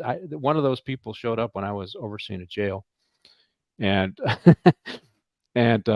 we took him to jail, and we prevailed because you know what? You can't come on jail property, and because we were doing our visiting stuff and play these games. You're there for one reason and one reason only, and that is to register to go visit somebody. You don't get to play pictures, and this is open to the public because it's not open to the public. And we warned him about it, and then he came back again. And I know what we did. We wrote a report on him. They filed a warrant on him, and then Santa Cruz ended up arresting for that. So we got one of those guys, right? Because they cross a line. They clearly get the cops who are not doing their homework. This idiot didn't do his homework on what you can and can't do on the grounds of a jail. So the courthouse was an interesting spot because they would try to do the same thing. However, a lot of times they'd film the jurors. Yeah. And so there was a couple of judges that would slam them civilly for contempt of court. Yeah. So that's actually can be worse because they can make up how long you're going to stay in. It was never bad, but definitely you can't film the jurors. And so that was one of those exceptions. Yeah, I think they have rules on what you can do in courts too, but it's in the hallways. They would jam guys up, victims in the hallways, people in the hallways, and it's just low budget when they do that because all they're doing it is for views. They antagonize you, calls you names. They're just doing. But there is a couple of good guys out there that are doing it the right way, and matter of fact, they do training for police officers. One guy, he rides along, and he's been brought in to do training, and so if it's done the right way, I'm not totally opposed to it because now we're at a point where, police departments are being weaponized to give you a ticket for riding your surfboard with a mask. So, well, I will say our sheriff, when COVID was going on, would not enforce the mask. At first he wouldn't. Then I think he did do some, but for the most part, he didn't go down. I thought he did a great job, man. I really. He was pushed awesome. back. He pushed back on a lot of that stuff. I will say I would have, and maybe when I get a more serious show and I'm able to talk a little bit more about the pandemic, you get dinged on that stuff. And let me remind our folks, at the beginning of the show, I talked about our show getting shadow banned and other things. I just want to remind you to like the show, subscribe if you're not a subscriber, make a comment. Let's keep it Yeah. no cursing. This is a kind of a no. I try to do no cursing show, but I mean, you could say what you want in the comments, right? And then share with a friend. And if you're watching us Rumble, make sure that you follow us on Rumble. Do the same things, like, comment, do all those things. So that we can help build our audience and we can overcome some of these algorithms and basically we're getting strikes against using some of these photos, these slideshows from the movies, and there may or may not be policy violations. I think when the shows like ours, which maybe I'm getting, last show I got 400 people on both Rumble and YouTube combined. It's easy to target us because the whole thing about one of the things that we talked about with the producer before the show was also maybe showing the guns, and that might do, which I think is so much hypocrisy because that's what Hollywood is all about. It's unbelievable. And YouTube doesn't stop the news from showing any kind of violence. They don't stop other people. There's a lot of things that they don't stop, but some of the small content providers, they stop them. So we need you to help overcome some of that stuff. So remember to like the show, comment, share it with a friend, and make sure you subscribe to the channel to give us a fighting chance against some of these policies that I think may be unfairly enforced. And I bet you a lot of those shows aren't starting their show out by talking about what you can do to help people at the LA mission and help people in homeless side. So I think we do a lot of great stuff on the show, and that's what I start out with. And I bring on guys who are doing Exactly. charitable stuff. And you're doing the self-help thing. Mike, you do the memorial car. Yeah. I bring people on who are actually doing positive things that isn't just about themselves. I watch this show whenever I'm done filming the Cliff Yates show. That's an embedded commercial, Mike. Did you see how I did that? You're very good. All right, let's get on to the next scene, and this is the killer. So the killer is, he got rid of Michael J. Fox character, although Michael J. Fox comes back and realizes what's going on, and he knows that he's scammed, and he's engaged. But they get a call, and this killer is they got a line on him. He's supposed to buy a gun, right? So remember, the gang gave information on this one guy who was selling a very particular kind of gun, and I want to Winchester. Yeah. And it was like a revolver with a scope on it, which is a laser sight. Go ahead, Mike. It was a Wildy 45 Winchester Magnum. That's what kind of gun it was. Wow. Say that again.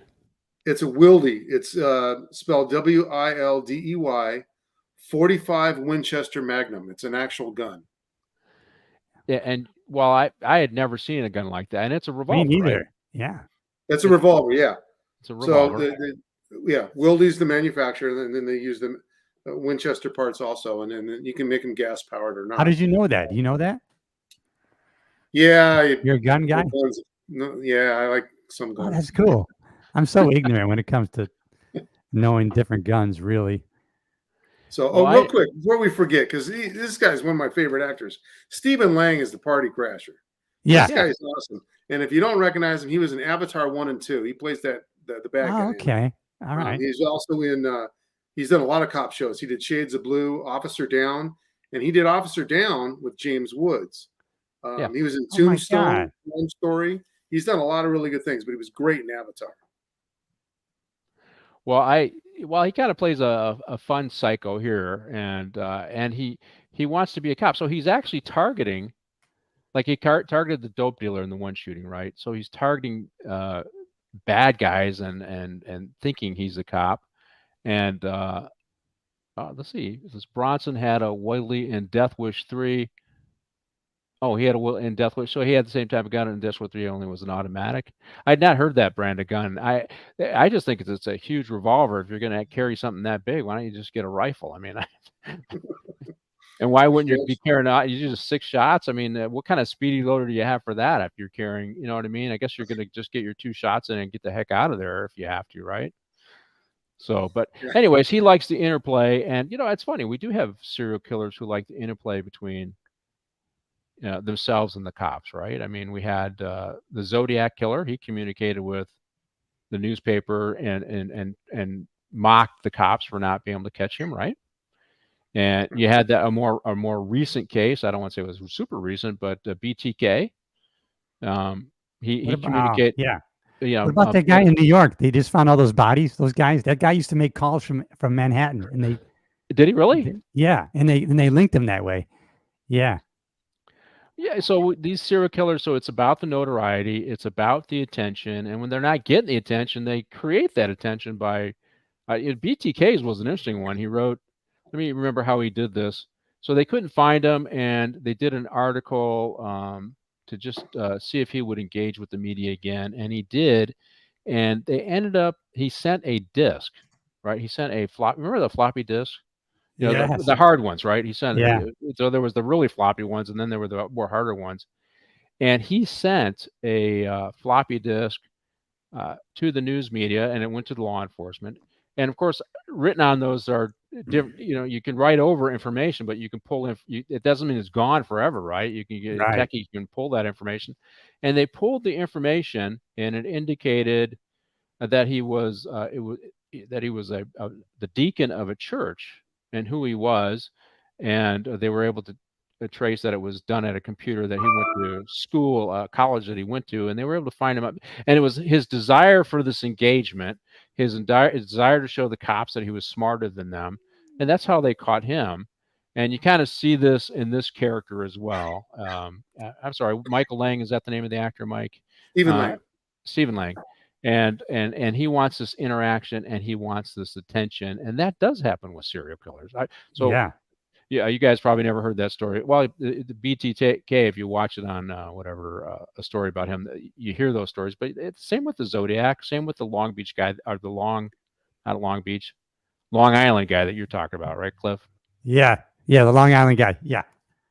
So they want this interaction, and of course, he plays this crazy guy who wants this engagement, particularly with James Woods, right? It's their interplay. He's interested. He likes James Woods. It kind of weird. So does Michael J. Fox. He likes the character, and he thinks the serial killer thinks he's in competition with James Woods. He's embarrassing. He's killing all these people, and you can't catch me, right?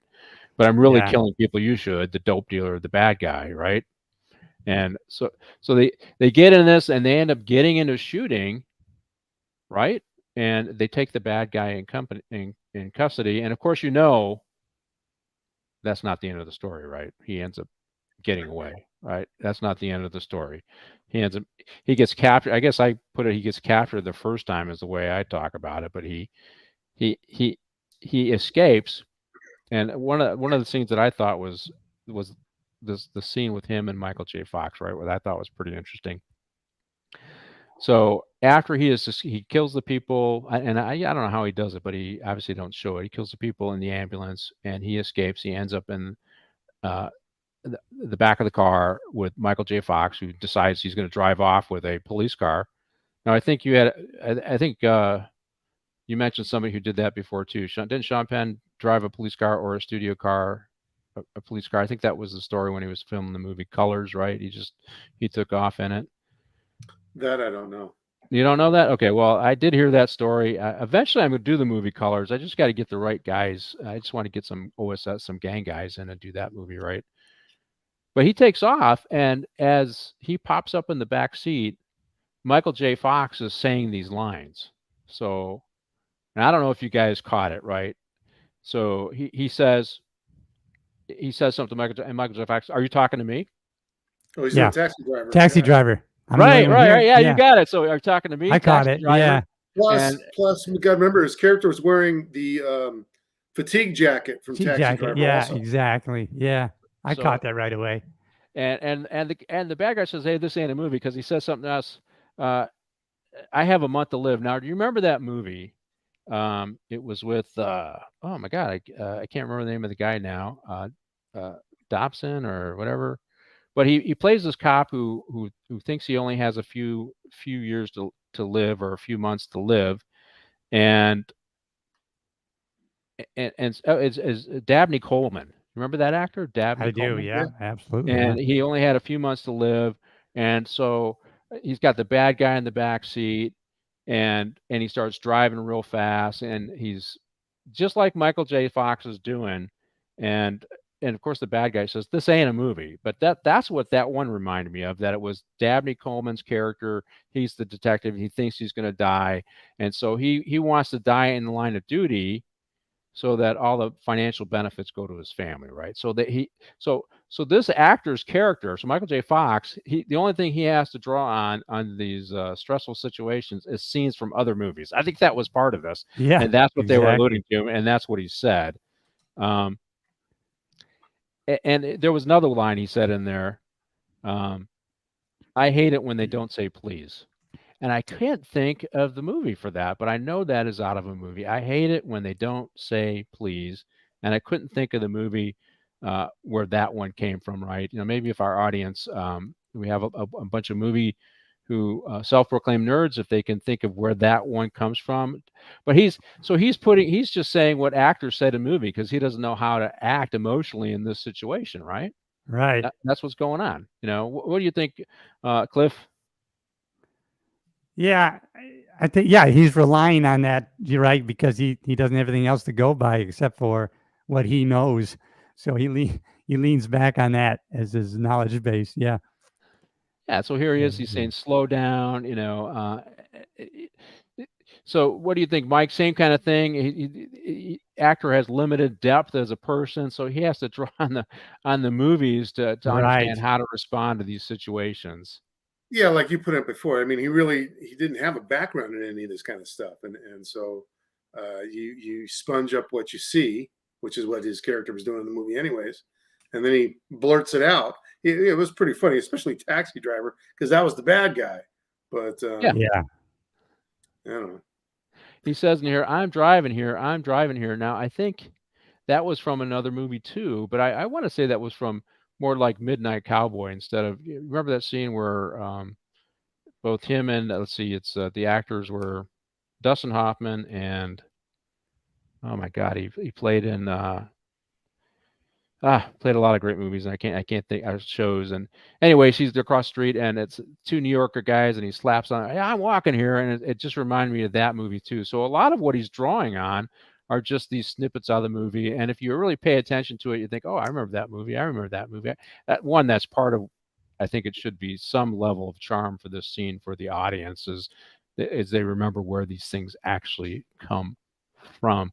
Right. And anyways, I thought it was a cute scene. Obviously, the car crashes, and but of course, he still gets away. The bad guy still gets away, right? And he ends up on the top of a billboard, right? And he goes after, and of course, they realize that he's fixated on James Woods. That the bad guy is fixated. The killer, the party crasher, is fixated on James Woods, and he ends up going after his girlfriend, Susan, the beautiful actress, Annabella. So he goes after her. And so just roll right into that scene, Martine, after you finish this scene. And so we have to have, and now, you remember the Nick Lang head with the cigar Yeah. or cigarette and all that other stuff. Now, when I first started A working in smoking Hollywood, gun. Yeah. we didn't have all those signs. But gradually, the city of West Hollywood and Hollywood, they started approving these big billboards and neon signs and that kind of stuff. And when I saw that sign and some of the other signs that I know Times Square was probably the same thing, that eventually all these big signs, they got permission for them, Yeah. and they pay big money for these signs. Marlboro Man was. Yeah. Yeah. Well, I mean, to get signs on the side of buildings, to get neon lights, they actually pay big money for those signs. And so when I saw that, all that motif, all those different signs, I guess this is supposed to be Times Square-ish kind of Yep. It is. Yeah. venue, right? Yep. And It I is. thought of the Sunset Strip. I thought of Hollywood Boulevard. I thought of what it was and what it became when in the advent of all these signs. And of course, the fight ends up playing. And you kind of know as you get in this last scene that it's going to be a joint team effort to take the bad guy down, right? You know what's going to happen. And they got to go after the gal on this one, right? They got to go after our beautiful actress Susan, and the character Susan. But it has to be this buddy thing, because that's the formula of the buddy cop movie, is they both take down and they work it out. And so it was a good wrap up to the movie. Mike, what do you think? You started in Hollywood what year? 87. 87. So we still hadn't had all the growth of these signs. So just comment on the whole sign thing and the growth of the sign thing, and then the wrap up of the movie. When I first got out there, I was on training, and my TL didn't know much about music business stuff, and so he trusted me a lot. And I was going to work, and the traffic stopped. I mean, there was nothing. And David Lee Roth had an album come out called Skyscraper, and they built a mountain on top of Tower Records. And Dave actually scaled it from Sunset Boulevard up the building and up the little mountain there. And of course, being Diamond David Lee Roth, had a few scantily clad ladies up there on the roof. And it shut down Sunset Boulevard like crazy. It was terrific. And I got the call out of it. So got to go and watch. Well, but that was the big part of it. Hey, this is distracting.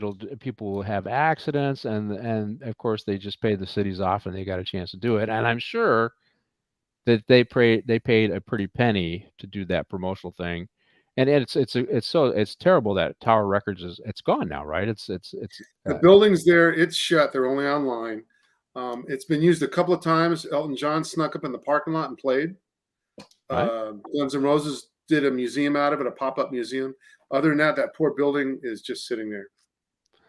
Yeah, Cliff, same thing to you, though. I mean, the growth of the signs in Hollywood, and then, of course, these promotional things that they do in Hollywood. I mean, when I saw that Nick Lang sign, that's what I thought about. I think I think about that all the time, because, before joining the largest sheriff's department in the world, 1983, I took the NYPD test and was down there in Times Square, and it was just, they kind of alluded to it in the movie. They had a gal out there, and they had all sorts of peep shows during that time. It was kind of a Skid Row-y kind of looking place, but they had those kind of initial neons going, just like they showed. Might have been actual footage, I don't know, from that time or before. And now when I go down to Times Square, it's just the advent of the technology of these screens is just unbelievable. And I often think of the contrast between the eras, and but that reminded me in the movie. I go, wow, that's like back in the day. Well, Did you notice the background? What's the background? The background in all these scenes, especially out here, was like Kodak and Olympus and all those things. Canon. Really, you don't hear too much about now, but it was splattered in the background. Yeah, Canon was one of them. Yeah. What do they get? They get product placement ads. Movies, right? But we have somebody say classic villain mistake, climbing up to the top of on the top of something so that correct can, toss or shoot him off, and he's absolutely right, and you kind of know what's coming. They got to win, right? They got to get a spin-off, right? They got to get a number 2, a sequel out of this thing. So correct. So of course they got to survive, and they got to get the bad guy. Maybe the bad guy can survive, but in his final scene when he's falling down, and a lot of this is when did Die Hard come out? Came out in the 80s, right? And so as our guy is falling down, it reminded me of that movie. I thought it was emulating that movie, right? He's falling down, you see him falling down, just like Gruber did in the movie Die Hard with Bruce Willis, right? So that's what 88 for Die Hard, yeah. Right, so we're seeing all these references to previous movies, and both in direct substance or in the action and how it plays out. And it just reminded me of that. I guess I guess this was a ode to the action movie, although probably not the best ode to the action movie. I guess we could say it was an enjoyable movie, but not one you want to pay $12 for these days, right? You wait till it comes out on Netflix and it's just part of your subscription. And maybe a little popcorn with your wife, right, or your girlfriend, right? That's kind of where I'm at with this. But I did like a little of the references to all the other movies, whether it was an action scene or a direct comment. Hey, we're coming to the end, guys. Any final comments, Mike, on the movie? Again, not my favorite, but hey, James Woods, Hollywood touches West Hollywood. He actually cheated and stole one of our deputies' wives or girlfriends, Wow. married her for 4 months, and we had to shoo him out the back door of a liquor store, Turner's Liquor, because the deputy was out front. We had to get James out Oh my God, that's funny. Yeah, I think he was shooting that movie Cop, right? And which I was actually, the back of my head is in that movie. I have to watch the movie to see if I didn't make the cutting room floor, if I actually made the movie, and we'll do that down the road. But right, and you told me the story where we had a pretty boy deputy who had some good looking girlfriends, and James Woods stole one of them, right? So Yep. bigger wallet, I guess, huh? Cuter guy, Well, bigger wallet. but they only lasted 4 months, so who got the last laugh, you know? Well, well, you know what? I don't know, man. Hey, if I'm getting dumped by some gal because she's looking at the bigger wallet, I probably dodged a bullet. Is kind of the way I look at it, right? You know, I don't That's know. I right. mean, so Cliff, what do you think? Fun movie, references to all the other action movies that had predated at least recently. That was part of what they're doing here, I think, in this movie. Fun movie. Initially, it seemed kind of jokey and quirky to me, but then as I got into it, like I said, I think some of the writing was good, and there was like little hidden gems in there, like those the ode to the other movies and things you could kind of pay attention to. It kept you watching for sure. Yeah. Well, and I do like both the key actors in this movie. I mean, Me I too, really yeah. do like, and I think Michael J. Fox, even with his illness, has done a great job advocating for. I think he's got Lou Gehrig's disease. Is that Parkinson's disease. Parkinson's disease? Parkinson's, yeah. Advocating for others, and you know, he still kept his hand in acting and is reasonably successful. So good for him. And James Woods, also somebody that speaks out. He's a Yep. conservative voice. He speaks out. He probably has lost parts in Hollywood because he chooses to be a conservative voice. But I do appreciate him because I think we need a variety of viewpoints, although, you know, others might not feel that way. But this movie, I wouldn't say is their best efforts. Yeah. And you know, I guess now it would be created for release to streaming services right away versus a box office kind of thing. But it was fun. Hey guys, stick around for a debrief. We are ready to close up. But before we go, I want to remind folks to help us out and subscribe on YouTube, follow on Rumble, like on both platforms, share with a friend on both platforms, and make a comment. Here we go. Yeah, that's right. And also, yes, see, Cliff is pointing at his name. Go to the Cliff Yates Show, get some self-help. I know we got some guys that make comments every day. You need to get some self-help guys, right? You know, and Cliff will always make it entertaining as well, right? Yes. And if Mike, I can. I hope you had a good time and that you'll come back. And Martine, I think we are at the end of the show. Stick around for debrief, guys. And Martine, it's all yours. Those sons of bitches. Ma, I'm doing a show!